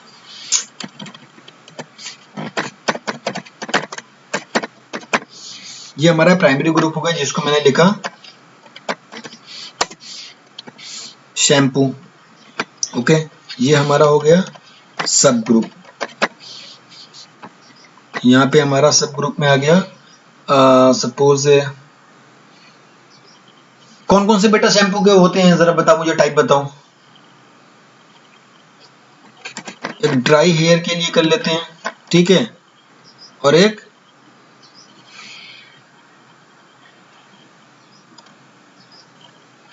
ठीक है चलो सिल्की वाला कर लेते हैं, ठीक है, सिल्की हेयर, ठीक है, 2 तरीके वो हो गए।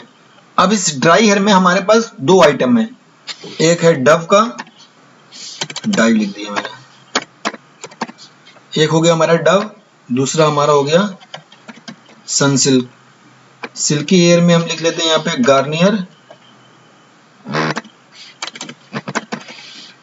गार्नियर और यहाँ पे ऐड और कर लेते हैं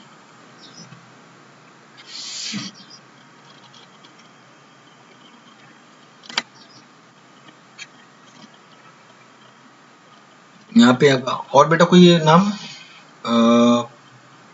हेड एंड शोल्डर, ठीक है। तो अब जरा देखो बेटा, आपको क्वेश्चन में कैसे आइडेंटिफाई करना होगा कि किसको हम आइटम बनाए। अगर सपोज ये ऊपर वाला भी चीजें छोड़ दो, प्राइमरी ग्रुप, सब ग्रुप और यहाँ पे मैं प्रोडक्ट लिख लेता हूँ। अभी इसको आप छोड़ दो जो ऊपर लिखा हुआ मैंने, प्राइमरी ग्रुप, सब ग्रुप, प्रोडक्ट, अभी इसको आप इग्नोर कर लो। अभी जरा देखो यहाँ पे एक हमने कैटेगरी बनाई शैम्पू की, ठीक है, उसके 2 सब कैटेगरी है, या फिर एक ग्रुप बनाया शैम्पू का, उसके 2 सब ग्रुप है, एक ड्राई हेयर और सिल्की हेयर। उसके बाद इन सब चीजों में भी इसके 2 सब कैटेगरी है या सब ग्रुप है, एक है डव, एक का नाम है सनसिल्क, एक का नाम है गार्नियर और एक का नाम है हेड एंड शोल्डर। तो देखो जो सबसे एंड में आता है, जो सबसे लोअर लेवल में आता है, ये तो मैंने इसको हॉरिजॉन्टल वे में बना दिया। अगर इसी को वर्टिकल में हम बनाते हैं तो ये सबसे नीचे हमारा कौन सा पोर्शन आता? ये जो Dove, Sunsilk, Garnier, head and shoulder, ये सारी चीजें लिखा हुआ ये आती है। तो हमेशा नीचे वाले को आप हमेशा क्या मानोगे? स्टॉक आइटम मानोगे।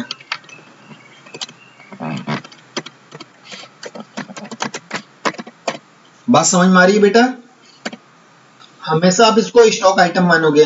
अच्छा, जहां से स्टार्ट होगा उसको आप प्राइमरी ग्रुप मानोगे।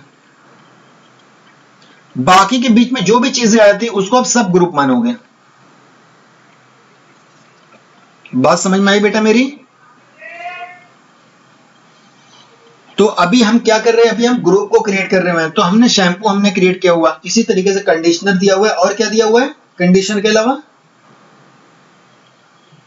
Face wash. तो ये हमारे 3 ग्रुप दिए हुए हैं। अगर सपोज यहां पे हमें ये भी दिया जाता कि भाई शैम्पू के कैटेगरी में भी हमारे पास 2 और सब ग्रुप हैं, एक है ड्राई हेयर का, एक सिल्की हेयर का, तो यहाँ पे हम वही इसको भी हम क्रिएट करते हैं। जैसे हमने यहाँ पे कंडीशनर इसे क्रिएट कर रहे हैं ना, तो हम यहाँ पे कंडीशनर की जगह मैं यहाँ पे क्या लिखता? Silkie hair.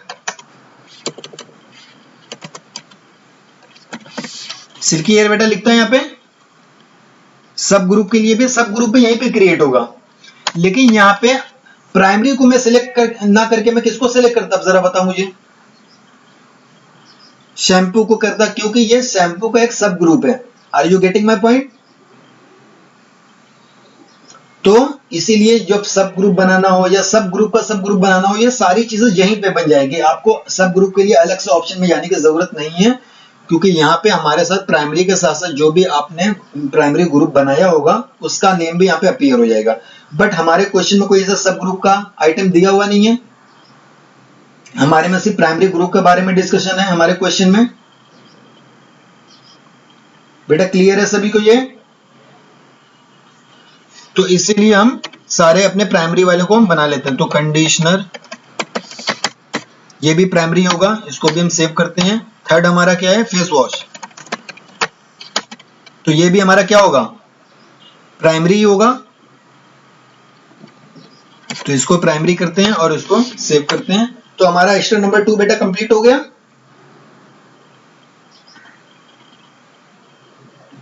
अब देखो, ये जितना भी मैं आपको how to create stock item मैंने जो हेडिंग लिखवाई और इसमें जो स्टेप लिखवा रहे हैं, हर स्टेप में अगर कोई गलती आप कर लेते हो तो तुरंत उसी स्टेप के बाद वहां पे आप ऑल्टर में जाकर उसको करेक्ट भी कर लेना। फॉर एग्जांपल जैसे मैंने लिखवाया स्टेप नंबर 1 में क्रिएट यूनिट, यूनिट क्रिएशन में कुछ गलतियां हो जाती है, उसी टाइम पे आप जाकर ऑल्टर में यूनिट को आप करेक्ट कर लेना या डिलीट कर लेना। डिलीट का सब जगह सेम ऑप्शन होगा, ऑल्टर पे ही जाना, ऑल्ट प्लस डी प्रेस करना, डिलीट हो जाएगा।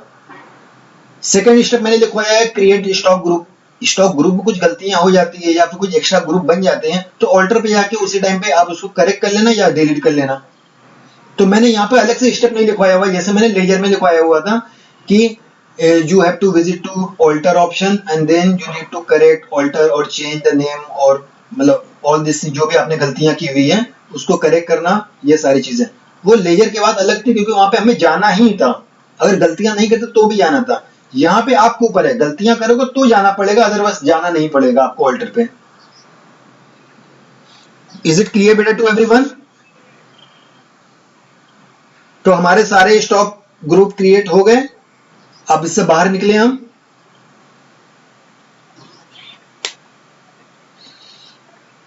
बाहर निकलना है कि नहीं निकलना है? तो बटन बताओ मुझे, कौन सी बटन मुझे प्रेस करनी होगी, कौन सी की मुझे प्रेस करनी होगी? स्केप। तो क्विट आया, कोई बात नहीं, एक बार और स्केप कर लेते हैं, फिर बाहर निकल गए।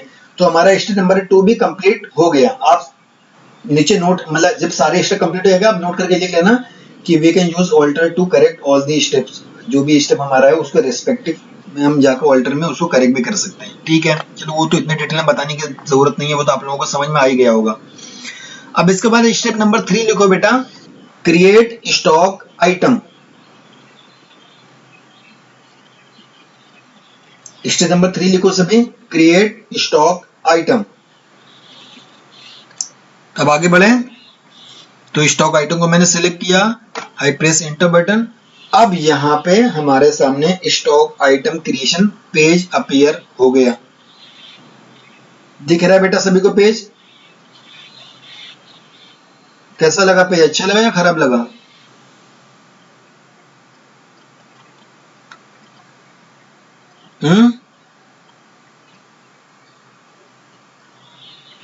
वेरी गुड बेटा। तो अब जरा बताओ यहाँ पे सबसे पहले क्या पूछ रहे हैं आपसे? अब जरा बताओ, आप लोगों के क्वेश्चन में सारे आइटम के नेम दिए गिवन है? आइटम के नेम गिवन है क्या? क्या क्या है जरा पढ़ के बताओ मुझे एक बार। हम्म हम्म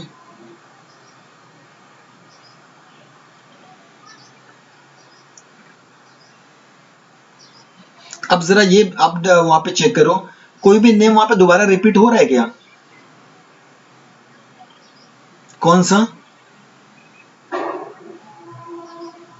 पतंजलि और पेंटिन दो बार वहां पे रिपीट हो रहे हैं, लेकिन टैली बोलता है while creating stock group, stock item, unit और लेजर, जितनी भी चीजें आप यहाँ पे क्रिएट करोगे सारे के सारे आइटम वहां पे यूनिक होने चाहिए। चाहे वो लेजर आप क्रिएट कर रहे हो, चाहे स्टॉक ग्रुप क्रिएट कर रहे हो, चाहे यूनिट क्रिएट कर रहे हो, चाहे वो स्टॉक आइटम भी क्यों ना क्रिएट कर रहे हो, सारे के सारे वहां पे यूनिक होने चाहिए। डुप्लीकेशन वहां पे जरा भी नहीं होना चाहिए। और आप लोगों को यहाँ पे अकाउंट्स में भी ये बताया गया होगा मैनुअल एंट्री जब करते टाइम पे, कि सारे ही लेजर का नेम अपने आप में यूनिक होना चाहिए, कोई भी लेजर सेम नेम से नहीं होना चाहिए। तो अब यहाँ पे प्रॉब्लम क्या आ गई हमारे सामने? हमारे क्वेश्चन में तो उन्होंने दे दिया कि भाई पेंटीन के या पतंजलि के दो आइटम आते हैं, लेकिन दोनों अलग अलग ग्रुप से बिलोंग करते हैं। क्योंकि ऐसा है ना, जैसे निविया को ही देख लो, वो सारे ही सेगमेंट में अपने क्रीम भी निकालती है, और वो वहां पे अपने मेकअप वगैरह के भी सामान निकालते हैं, और शैम्पू भी निकालते हैं, कंडीशनर भी निकालते हैं। तो एक ही ब्रांड का कई सारे आइटम वहां पे आते हैं। अब देखो, ये मैं स्टॉक आइटम में किसके लिए क्रिएट कर रहा हूं? खुद के रिकॉर्ड के लिए, अपने बिजनेस के रिकॉर्ड के लिए। समझ में आ रही है बेटा मेरी बात? जब हम जाते हैं, अच्छा आपने कभी बिग बाजार वगैरह से तो शॉपिंग बेटा सभी ने की होगी ना, या बिग बाजार जैसे स्टोर से सभी ने देखा होगा। जब वहां पे आपको बिल मिलती है, आप बिल में देखते हो बड़ा अजीब अजीब सा वहां पर वर्ड लिखा हुआ होता है, कुछ कोड लिखा होता है, या कुछ अलग से स्पेलिंग वहां पे लिखी हुई होती है। कभी बिल देखा है ध्यान से? तो बेसिकली वो क्या करते हैं, वो हर आइटम को यूनिक नेम प्रोवाइड करने के लिए वहां पे कुछ कोड नेम या कुछ अलग अलग नेम वहां पे प्रोवाइड करते हैं, ताकि हर आइटम आपस एक दूसरे से यूनिक हो सके। क्योंकि एक ही ब्रांड के कई सारे प्रोडक्ट आते हैं वहां पे। अगर मैं निविया का मैं क्रीम लेने जा रहा हूं, तो निविया का शैम्पू भी वहां पे अवेलेबल होगा, निविया का वहां पे बॉडी लोशन भी वहां पे अवेलेबल होगा, निविया का कंडीशनर भी वहां पे अवेलेबल होगा। तो सारे आइटम को मुझे यूनिक बनाना हो, सबका नेम तो निविया ही है, तो उसको यूनिक बनाने के लिए मैं सबके आगे भी कुछ ना कुछ वहां पे कोडिंग में ऐड कर दूंगा, कि इसको इस नंबर से हम पहचानेंगे, उसको इस नंबर से पहचानेंगे, एक्सेट्रा एक्सेट्रा। तो सेम यहाँ पे भी है, स्टॉक आइटम जो होता है वो हम खुद के रिकॉर्ड के लिए, अपने बिजनेस के रिकॉर्ड करने के लिए उसको हम क्रिएट करते हैं, ना को किसी थर्ड पार्टी को दिखाने के लिए। आप बोलोगे सर फाइनेंशियल अकाउंटिंग तो हम मेनली आउटसाइडर के लिए बनाते हैं, जो मेन यूजर होते हैं वो तो आउटसाइडर ही होते हैं, जिसको हम एक्सटर्नल यूजर्स बोलते हैं फाइनेंशियल अकाउंटिंग के। लेकिन बेटा हम जब एक्सटर्नल यूजर को जब हम रिपोर्ट प्रोवाइड करते हैं, बैलेंस शीट और पीएल अकाउंट के फॉर्म में हम प्रोवाइड करते हैं, तो क्या कभी पीएल अकाउंट में दिखाते हैं क्या कि हमारे पास इतनी बोतल बची, उतनी बोतल बची थी? वहां पे तो सीधा स्टॉक, क्लोजिंग स्टॉक के नाम से दिखाते हैं ना वहां पे। बात बेटा मेरी समझ में आ रही है आप लोगों को?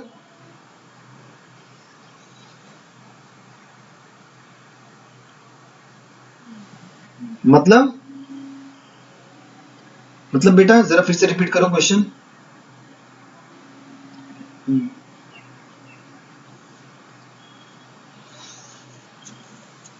नाम से ही स्पेसिफाई करना है ना बेटा, यहाँ पे स्टॉक आइटम का नाम ही तुम्हें प्रोवाइड करना है। आप किस नेम से, बेटा मैं ये नहीं बोल रहा हूं, मैं बोल रहा हूं जो आप रिपोर्ट बनाते हो बैलेंस शीट में, तो वहां पे सारे आइटम का नाम तो नहीं लिखते ना, वहां पे सिर्फ क्लोजिंग स्टॉक का जो एग्रीगेट बैलेंस होता है वो हम वहां पे प्रोवाइड करते हैं ना। बैक साइड की चीजें तो कोई देखता नहीं है, वो तो हम अपने रिकॉर्ड के लिए रखते हैं ना, कि भाई हमें पता चले कि हमारे पास कौन सा आइटम कितने बचे हुए हैं हमारे स्टॉक में। अगर मैं 4 तरीके के नूडल में बेच रहा हूं, मैं 4 ब्रांड के मैं नूडल बेच रहा हूं, चिंग्स के और ये टॉप रेमन के, मैगी के और ये यिप्पी के, तो अब मैं सिर्फ ये रिकॉर्ड में रखूंगा कि मेरे पास नूडल के 100 पैकेट एवरी टाइम होने चाहिए मेरे स्टॉक में। तो अब मैंने ये रिकॉर्डिंग नहीं रखा कि चिंग्स के कितने बचे, टॉप रोमन के कितने बचे और वहां पे ये यिप्पी वगैरह के कितने बचे, मैं ये रिकॉर्डिंग नहीं रखता हूँ। मुझे बस इससे मतलब है कि 100 वहां पे होने चाहिए। तो जो सबसे ज्यादा मेरा बिक रहा है मैगी का, मैगी आउट स्टॉक हो गया। बाकी जो सबसे कम बिक रहा है टॉप रेमन वगैरह या चिंग्स वगैरह का, वो वहां पे पाइलअप हो रहा है और मुझे देखने में लग रहा है हाँ 100 यूनिट मेरे वहां पे अवेलेबल है। लेकिन बेवकूफी है, मैं वहां पे सारे आइटम वाइज वहां पे मैं स्टॉक को मैं मेंटेन करूंगा ना, कि किस आइटम, कौन सा आइटम खत्म हो रहा है तो मैं उसको दोबारा से ऑर्डर कर लूं। बात समझ में आ रही है? तो वो हम अपने रिकॉर्ड के लिए रखते हैं, हम किसी को दिखाते नहीं। हम हमेशा कस्टमर से बोलते कि भाई हमेशा हमारे पास स्टॉक में इतने आइटम होते हैं।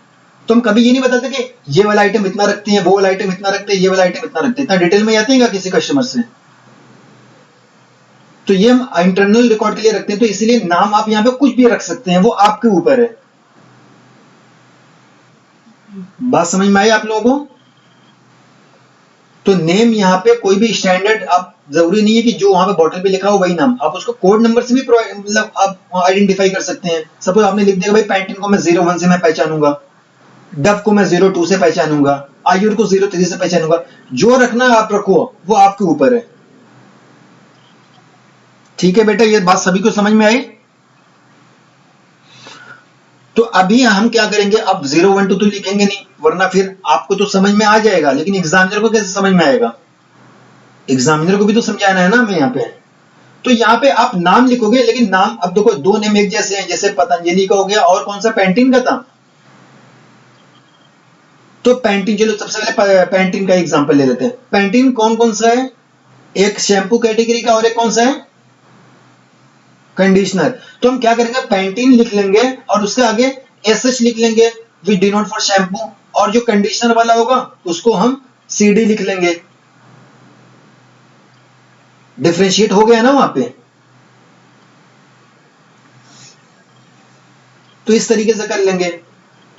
तो वो आपके ऊपर, आप जैसे मर्जी वैसे उसको डिफरेंशिएट कर लो। तो मैंने एक तरीका बताया कि इस तरीके से डिफरेंशिएट कर सकते हैं। आपको कोई अच्छा तरीका आपको लगता है, जो भी आप सोचते हो कि नहीं इस तरीके से हम डिफरेंशिएट कर सकते हो, वैसे डिफरेंशिएट कर लेना, लेकिन ऐसा करना कि एग्जामिनर को समझ में आ जाए। बात बेटा समझ में आई आप लोगों को? तो अब जरा बताओ, सबसे पहला स्टॉक आइटम क्या है आपके क्वेश्चन में?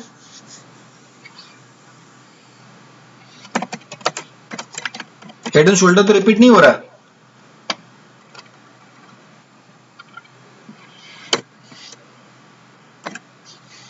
हेड एंड शोल्डर, शोल्डर्स होगा ना, हेड एंड शोल्डर्स। तो इसीलिए हेड एंड शोल्डर में हम आगे एस एच वगैरह कुछ लगाने की जरूरत नहीं है, क्योंकि अकेला आइटम है, वो कोई रिपीट नहीं हो रहा है। इज इट क्लियर बेटा? तो इसीलिए इसको डिफरेंशिएट करने की जरूरत ही हमें नहीं पड़ी, हम इसको सीधे सीधे नाम से ही हम रख लेंगे इसको। ठीक है, तो आगे जाएंगे। अब ALIS में कभी कुछ नहीं लिखते, तो यहाँ पे भी नहीं लिखेंगे। अच्छा, अंडर, यहाँ पे जरा देखो, अंडर में जैसे हम जाएंगे राइट हैंड साइड में हमारे सामने किस चीज की लिस्ट ओपन हुई है, जरा पढ़ के बताओ मुझे।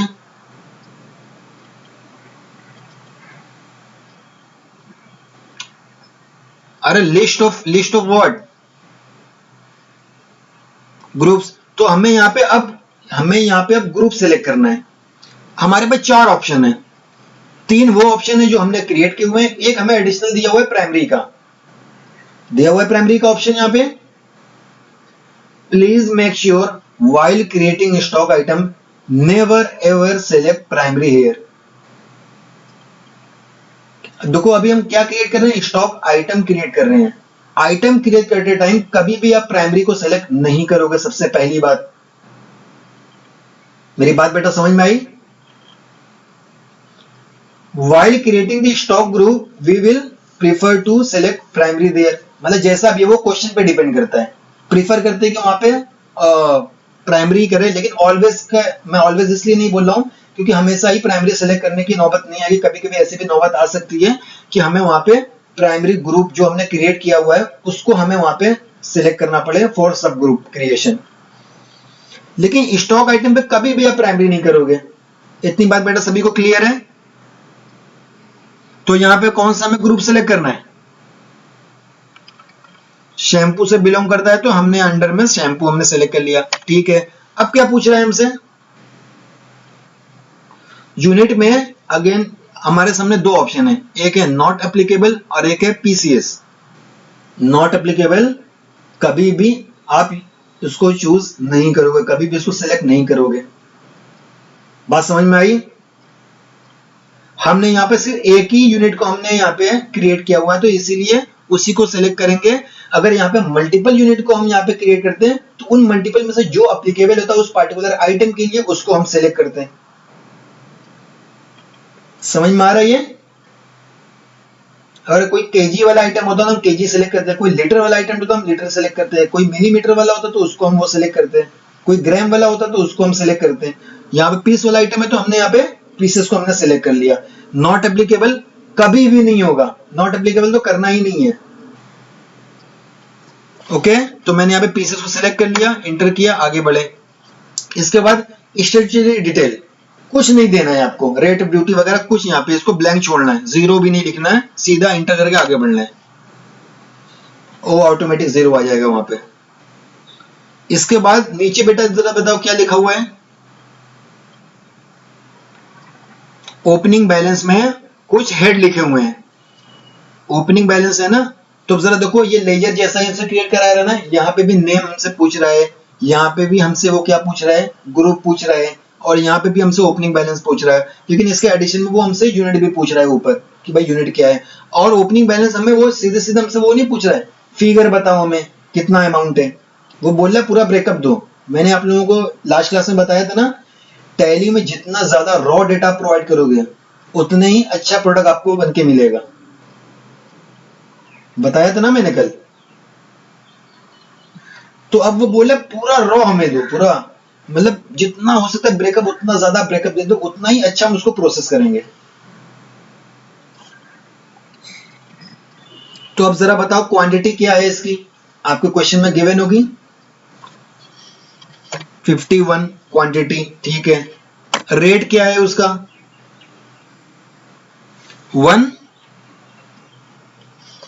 150। अब जरा देखो हमने क्वांटिटी में से 51 लिखा था, लेकिन जैसे 51 करके हमने एंटर किया ऑटोमेटिकली पीसेस आ गया। कहां से आया पीसेस? क्योंकि हमने ऊपर यूनिट में पीसेस को सिलेक्ट किया हुआ है। ओके, और यहाँ पे रेट हमने 150 लिखा हुआ है, वो ऑटोमेटिकली रुपीज में कन्वर्ट कर लेगा। तो वो जैसे भी आ रहा है वो रुपीज में ही है, क्योंकि हमने कंपनी क्रिएशन टाइम पे हमने सिंबल में रुपये ही वहां पे सिलेक्ट किया हुआ था। अच्छा, पर में क्या लिया हुआ है? पीसेस लिया हुआ है। पर को कभी भी आपको वहां पे चेंज नहीं करना है, उस पर कर्सर आपको भले ही जाएगा लेकिन कभी भी आप उसको छेड़ोगे नहीं, सीधा एंटर करके आगे बढ़ जाओगे। मेरी बात बेटा समझ में आ रही है सभी को? तो इस पर वाले को कभी भी आपको एडिट नहीं करना है, कभी भी छेड़ना नहीं है। अच्छा, वैल्यू ऑटोमेटिक कैलकुलेट हो गई।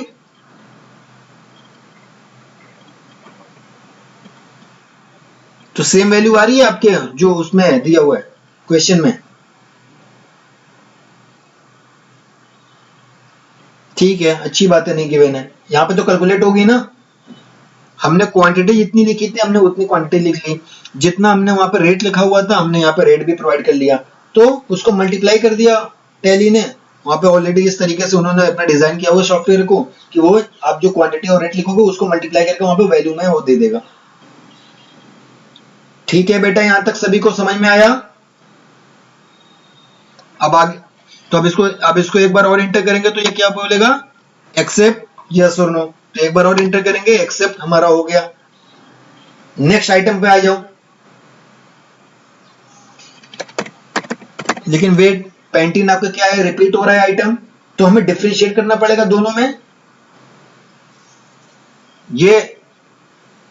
ये कौन सा पैंटीन आप बता रहे हो, ये कंडीशनर वाला बता रहे हो या शैम्पू वाला बता रहे हो? कंडीशनर वाला। ठीक है, तो हम यहाँ पे अंडर स्कोर लगा के सीडी लिख सकते हैं या स्पेस लिख के सीडी लिख सकते हैं, जैसे मर्जी वैसे आप सीडी लिख लो। आपको सीडी नहीं लिखना, पूरा कंडीशनर ही लिखना, पूरा कंडीशनर लिख लो, वो आपके ऊपर है बेटा। वो समझ में आ रहा है ये? तो मैंने यहाँ पे पैंटीन स्पेस लग के मैंने सीडी लिख दिया ताकि मुझे समझ में आ जाए कि ये कंडीशनर वाला है। ठीक है, मैंने यहाँ पे पैंटीन का नाम लिख लिया, ठीक है, आगे बढ़ा। अंडर में अब यहाँ पे ग्रुप कौन सा सेलेक्ट करेंगे, कंडीशनर, क्योंकि ये कंडीशनर वाला पैंटीन है, तो हमने यहाँ पे इसको कंडीशनर सेलेक्ट किया। यूनिट क्या होगा, not applicable, pieces, not applicable तो कभी होगा ही नहीं, ओके, तो पीसेस, और सीधा फिर यहाँ पे क्वांटिटी में जाएंगे। जल्दी बताओ क्वांटिटी क्या है, 53, रेट क्या है 210, सही है। तो बस बाकी चीज अपने आप आ जाएगी, वैल्यू वैल्यू आ गई, एक्सेप्ट किया। नेक्स्ट थर्ड आइटम क्या है, पॉइंट्स तो रिपीट नहीं हो रहा, ठीक है, तो पॉइंट्स में से पॉइंट्स लिख के काम चला लेंगे। किससे बिलोंग करता है पॉइंट्स, फेस वॉश, ठीक है। और यहाँ पे पीसेस को यहाँ पे सिलेक्ट करेंगे। क्वांटिटी, रेट 78, ठीक है, तो यहाँ पे भी आगे वैल्यू, इसको भी इंटर करते आगे बढ़ते हैं। नेक्स्ट, अब देखो पहला वाला पैंटीन हमने स्पेस लेकर सीडी लिख दिया, दूसरा वाला सिर्फ पैंटीन में लिखेंगे तो भी चल जाएगा, क्योंकि दोनों में डिफरेंशिएट तो हो गया ना, एक के आगे सीडी लिखा हुआ है, एक के आगे कुछ नहीं लिखा हुआ है, तो डिफरेंशिएशन तो बेटा हो गया ना। लेकिन हम थोड़ा अपने इजी के लिए कि ताकि हमें कंफ्यूजन ना हो किसी भी टाइम पे जाकर कि भाई हमने किसके साथ लिखा था किसके साथ नहीं लिखा था, तो हमें इससे बेटर है कि हम यहाँ पे एसएच लिख ही लेते हैं। समझ में आ रहा है, नहीं लिखते तो भी डिफरेंशिएट तो हो ही जाता है, लेकिन फिर भी हम कंफ्यूजन को दूर करने के लिए हम चाहते हैं कि भाई देखते ही समझ में आ जाए कि पैंटीन ये कौन सा वाला है, शैम्पू वाला है या कंडीशनर वाला है, बिल बनाते टाइम। ओके, तो पैंटीन शैम्पू हमने सिलेक्ट कर लिया। ग्रुप में क्या सिलेक्ट होगा, शैम्पू, यूनिट में पीसेस, और इसके बाद क्वांटिटी क्या है जल्दी बताओ, रेट 145, तो ये भी यहाँ पे हमारे वैल्यू आ गई, इसको भी सेव करेंगे। नेक्स्ट क्या है बेटा, कौन सा आइटम,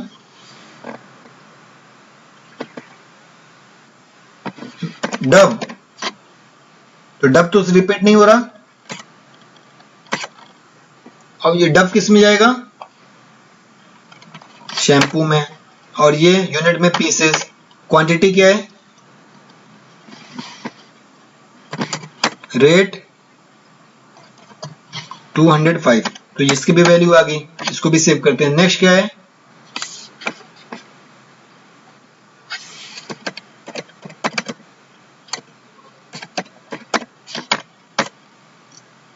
किस में आएगा ये,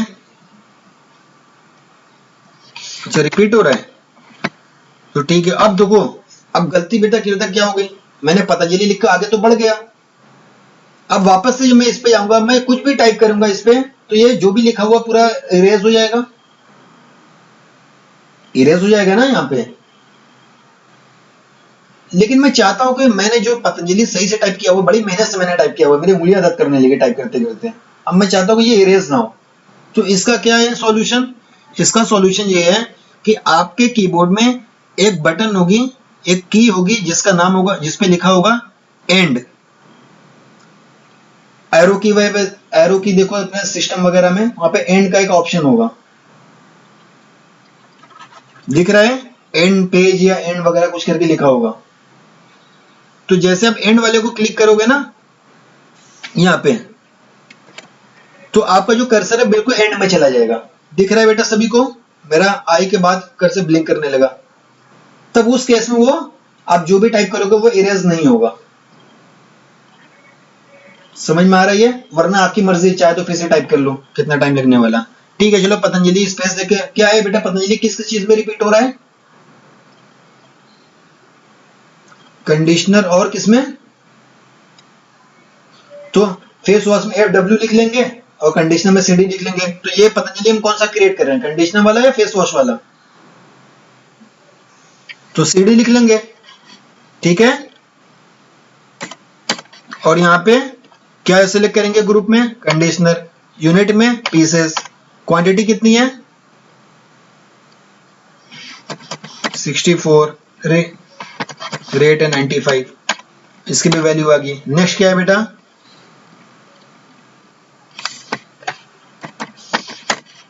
आयुर, ये किस कैटेगरी से बिलोंग, सॉरी किस ग्रुप से बिलोंग करता है, शैम्पू। यूनिट में पीसेस, क्वांटिटी क्या होगी,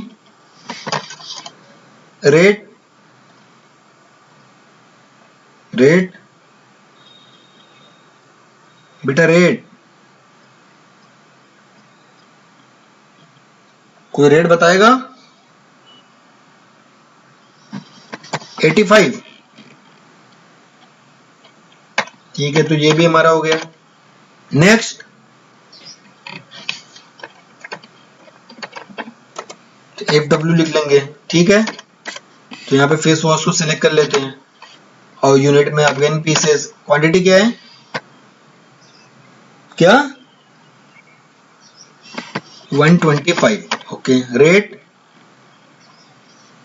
105, तो ये इसकी भी वैल्यू। नेक्स्ट क्या है,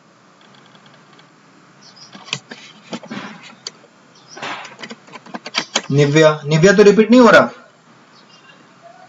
ठीक है, अंडर यूनिट पीसेस, क्वांटिटी बताओ 150, रेट 250, इसकी भी वैल्यू आ गई, सेव करेंगे। और कुछ बचा क्या, लैक्मे, लैक्मे किससे बिलोंग करता है, ये भी पीसेस, क्वांटिटी क्या है 1, रेट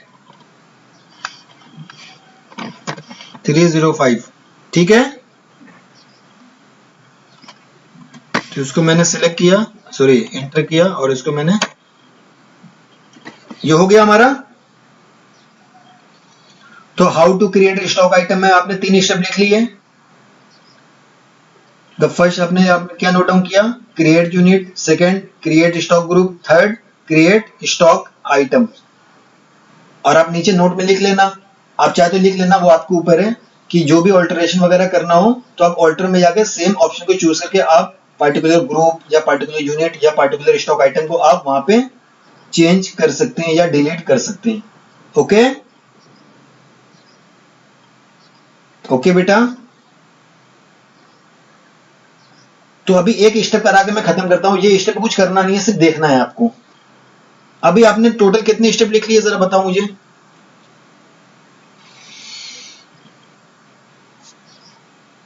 3 करें या 4 करें आप लोगों ने,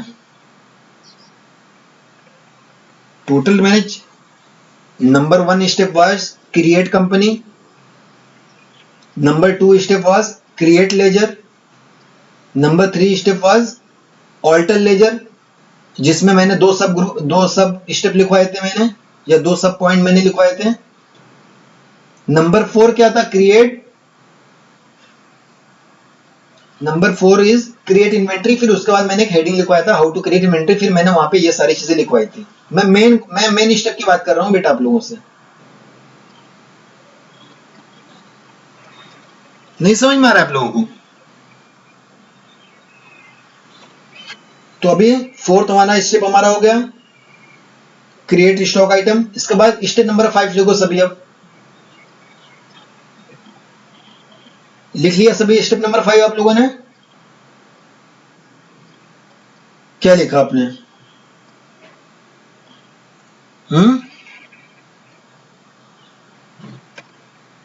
ठीक है, तो step number 5 will be, the step number 5 will be check balance sheet, check balance sheet, check balance sheet, और वहां पे ब्रैकेट में लिख लेना वेरी इंपॉर्टेंट स्टेप, इसके बिना तो 6 वाले स्टेप पे जाना ही मत। 5th step will be check balance sheet, लिख लिया सभी ने। अब इसको, अब क्यों हमें बैलेंस शीट चेक करना, अच्छा सबसे पहले ये बता बैलेंस शीट कैसे चेक करेंगे,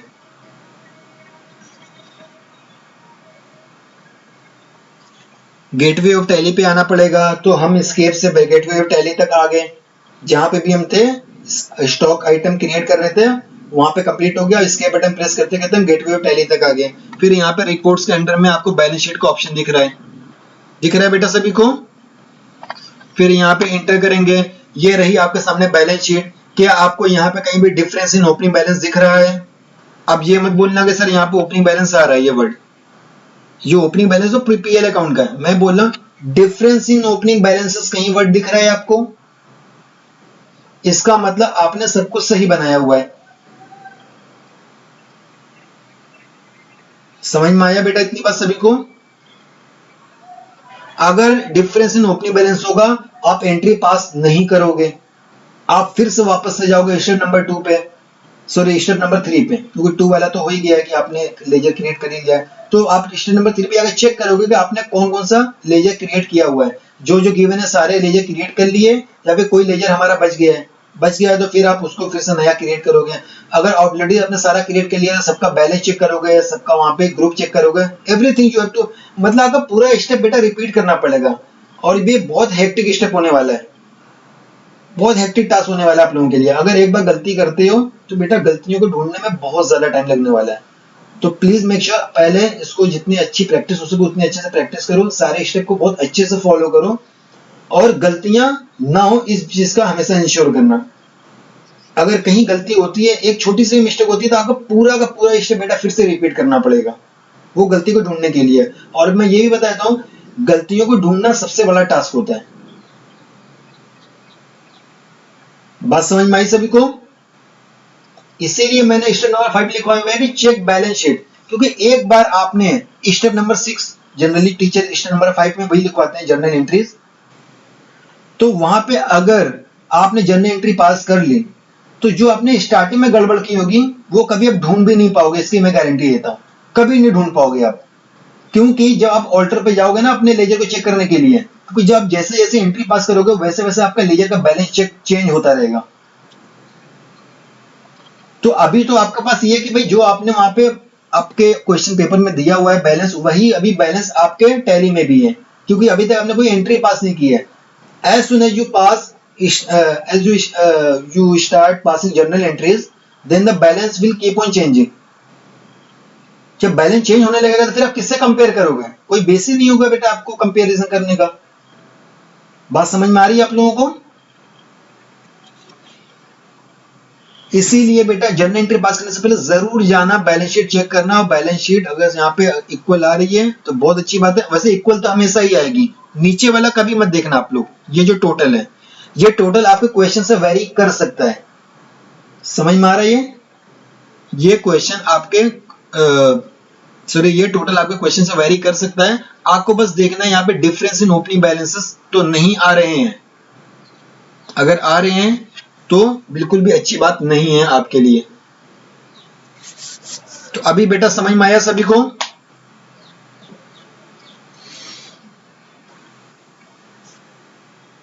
तो बाकी इसके बाद जो स्टेप नंबर 6 है वो लिख लो आप लोग, फिर उसको नेक्स्ट क्लास में डिस्कस करेंगे। The step number 6 will be pass journal entries.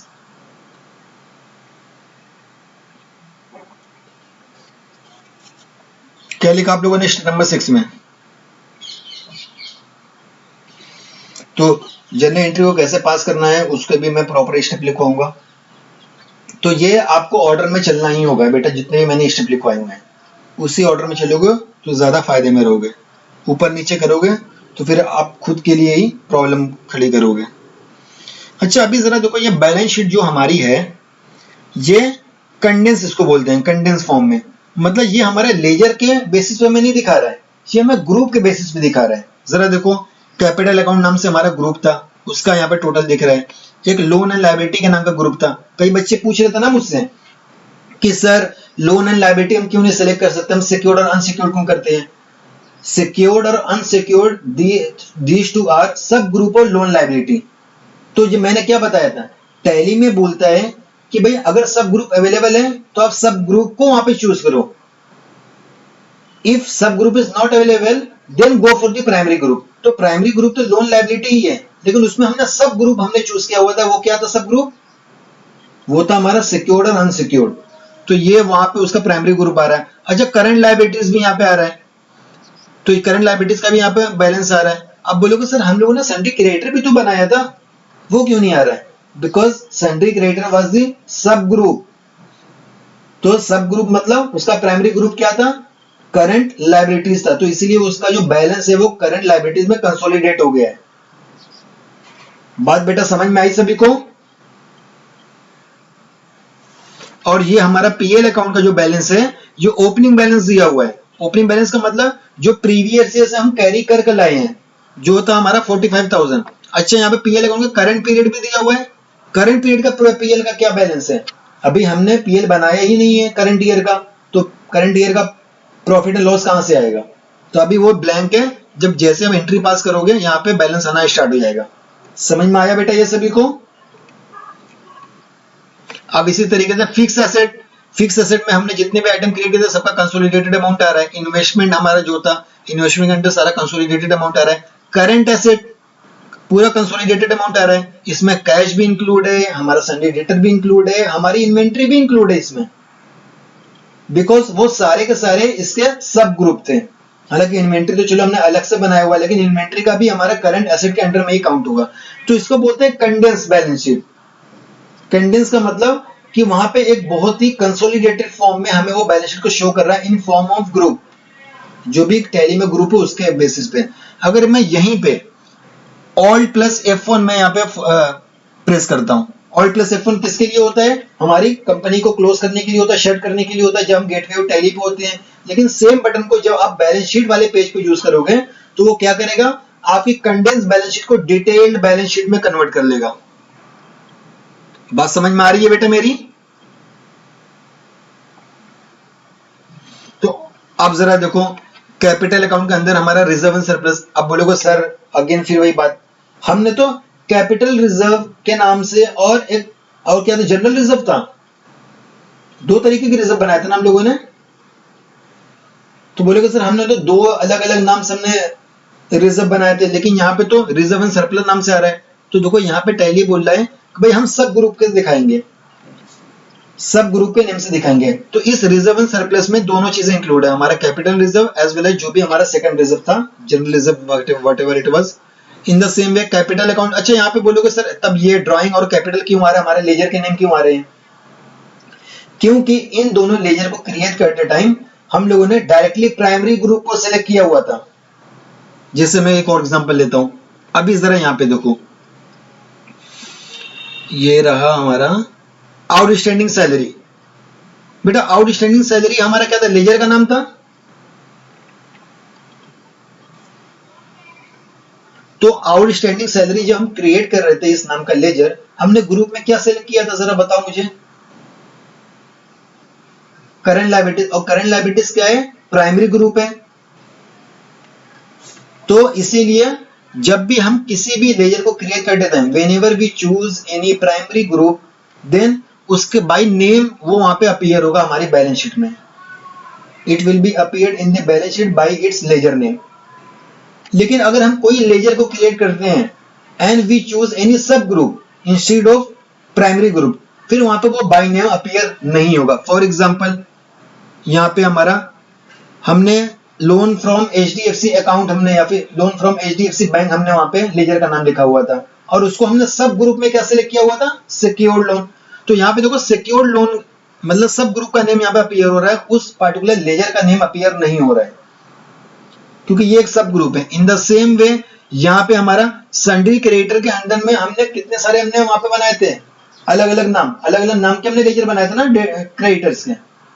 एक शक्ति इंडिया था और एक पता नहीं कौन सा था ना बेटा, ये सारी चीजें। तो हमने उनके नेम से हमने लेजर बनाए थे, उनके नेम से हमने लेजर बनाए थे वहां पे। लेकिन हमने ग्रुप में क्या सिलेक्ट किया हुआ था? Sundry creditor. सन्ड्री क्रेडिटर क्या है? एक सब ग्रुप है, किसका? करंट लायबिलिटीज का। तो इसीलिए करंट लायबिलिटीज के अंडर में हमें शक्ति इंडिया और वगैरह इन लोगों का नाम हमें नहीं दिखाई दे रहा है, बल्कि एक कंसोलिडेटेड हमें फिगर दिखाई दे रहा है सन्ड्री क्रेडिटर्स के अंडर में, विच इज 80,000। बात बेटा समझ में आई सभी को? तो इसलिए यहाँ पे ये सारी की सारी चीजें आपको इस वे में दिखेगी। कुछ आपको लेजर के नेम से दिखेंगे, कुछ आपको सब ग्रुप नेम से दिखेंगे। अब बोलोगे सर अगर हमें चेक करना हो, नहीं हमें सब ग्रुप से नहीं, हमें पार्टिकुलर जाके चेक करना हो कि भाई कहाँ से वो हमारा बैलेंस है। फॉर एग्जाम्पल जैसे मैंने बताया ना कि बैलेंस शीट हम क्यों चेक करते हैं, इसलिए ताकि हमने कहाँ पे गलतियां की है। तो अभी जो मैंने आपको प्रोसेस बताया था कि आपको वापस से जाना होगा लेजर में, ऑल्टर में जाके सब वन बाय वन चेक करना होगा, तो बड़ा हेक्टिक टास्क हो जाएगा आपके लिए। तो अब यही बैलेंस शीट में ही आप चेक कर सकते हो आपने कहाँ कहाँ गलतियां की है। कैसे? सबसे पहले आपको रिजर्व एंड सरप्लस दिया हुआ है, हमने यहाँ पे दो रिजर्व बनाए हैं, एक कैपिटल और एक जनरल रिजर्व। तो आप एरो की का यूज करोगे, यहाँ पे सब एरो की काम करेगी, left right up and down सारी चीजें। तो मैं रिजर्व एंड सरप्लस पे आता हूँ और मैं यहाँ पे इंटर प्रेस करूंगा। जैसे ही मैं यहाँ पे इंटर प्रेस करूंगा, यहाँ पे जो हमने लेजर लिखा हुआ था, जो लेजर हमने जिस नाम से हमने लेजर ओपन किया हुआ था, वो वहां पे वो सारी चीजें यहाँ पे अपीयर हो जाएंगी। बेटा ये मेरा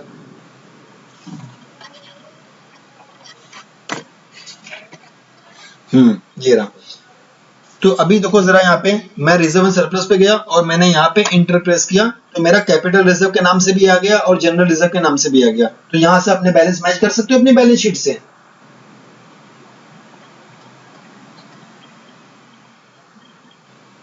तो जो भी लेजर आपको अपने बैलेंस शीट पे नहीं दिखेगा, आप उसके सब ग्रुप में जाओगे, वहां पे आपको लेजर का नेम अपीयर हो जाएगा।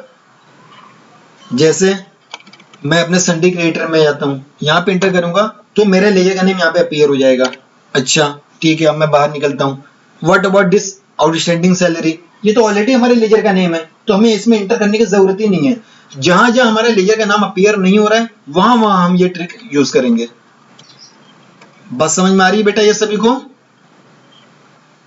जैसे जैसे सिक्योर्ड लोन, तो मैं जब यहाँ पे इंटर करूंगा, अब हमारा लेजर का नेम यहाँ पे आएगा, loan from HDFC. In the same वे यहाँ पे अनसिक्योर्ड लोन, यहाँ पे जब इंटर करोगे तो आपको लेजर का नेम यहाँ पे अपीयर होगा।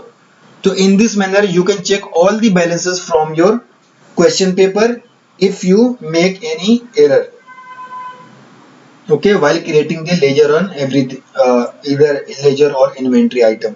तो यहाँ से आप इसको मैच कर सकते हो, आपको समझ में आ जाएगा गलतियां कहाँ पे की है, तो गलतियां आप पकड़ में आ जाएगी। अगर तब भी नहीं आती है तो इसका मतलब आपने अमाउंट तो सही लिखा हुआ है लेकिन ग्रुप गलत सिलेक्ट किया होगा, तभी वो डिफरेंस आ रहा है। कई बार होता है ना, आप देखना कई बार आपका गुडविल का आइटम इधर भी दिख जाएगा, तो इसका मतलब आपने गलत सिलेक्ट किया हुआ है ग्रुप। गुडविल में आपको फिक्स एसेट चूज करना था लेकिन आपने कुछ ना कुछ लायबिलिटी का आइटम चूज किया हुआ है, इसीलिए वो इधर का इधर आ रहा है। तो यहाँ से देख के बड़े आराम से आप पता लगा सकते हो कहाँ पे आपने एरर कमिट किया हुआ है। तो इसके बाद ये बहुत इंपॉर्टेंट स्टेप मैं बताता हूँ बच्चों को, क्योंकि इससे आपकी गलतियां समझ में आती है, पता चल जाता है पहले ही फर्स्ट हैंड में ही। क्योंकि जब आप जितना आगे मूव करते जाओगे उतने ही गड्ढे में फंसते चले जाओगे, अब वो गलतियां समझ में नहीं आएंगी, पकड़ में नहीं आएंगी। Is it clear to everyone? तो अभी के लिए इतना करें या फिर अभी 14 मिनट्स बचे हैं और भी कुछ डिस्कस करना है?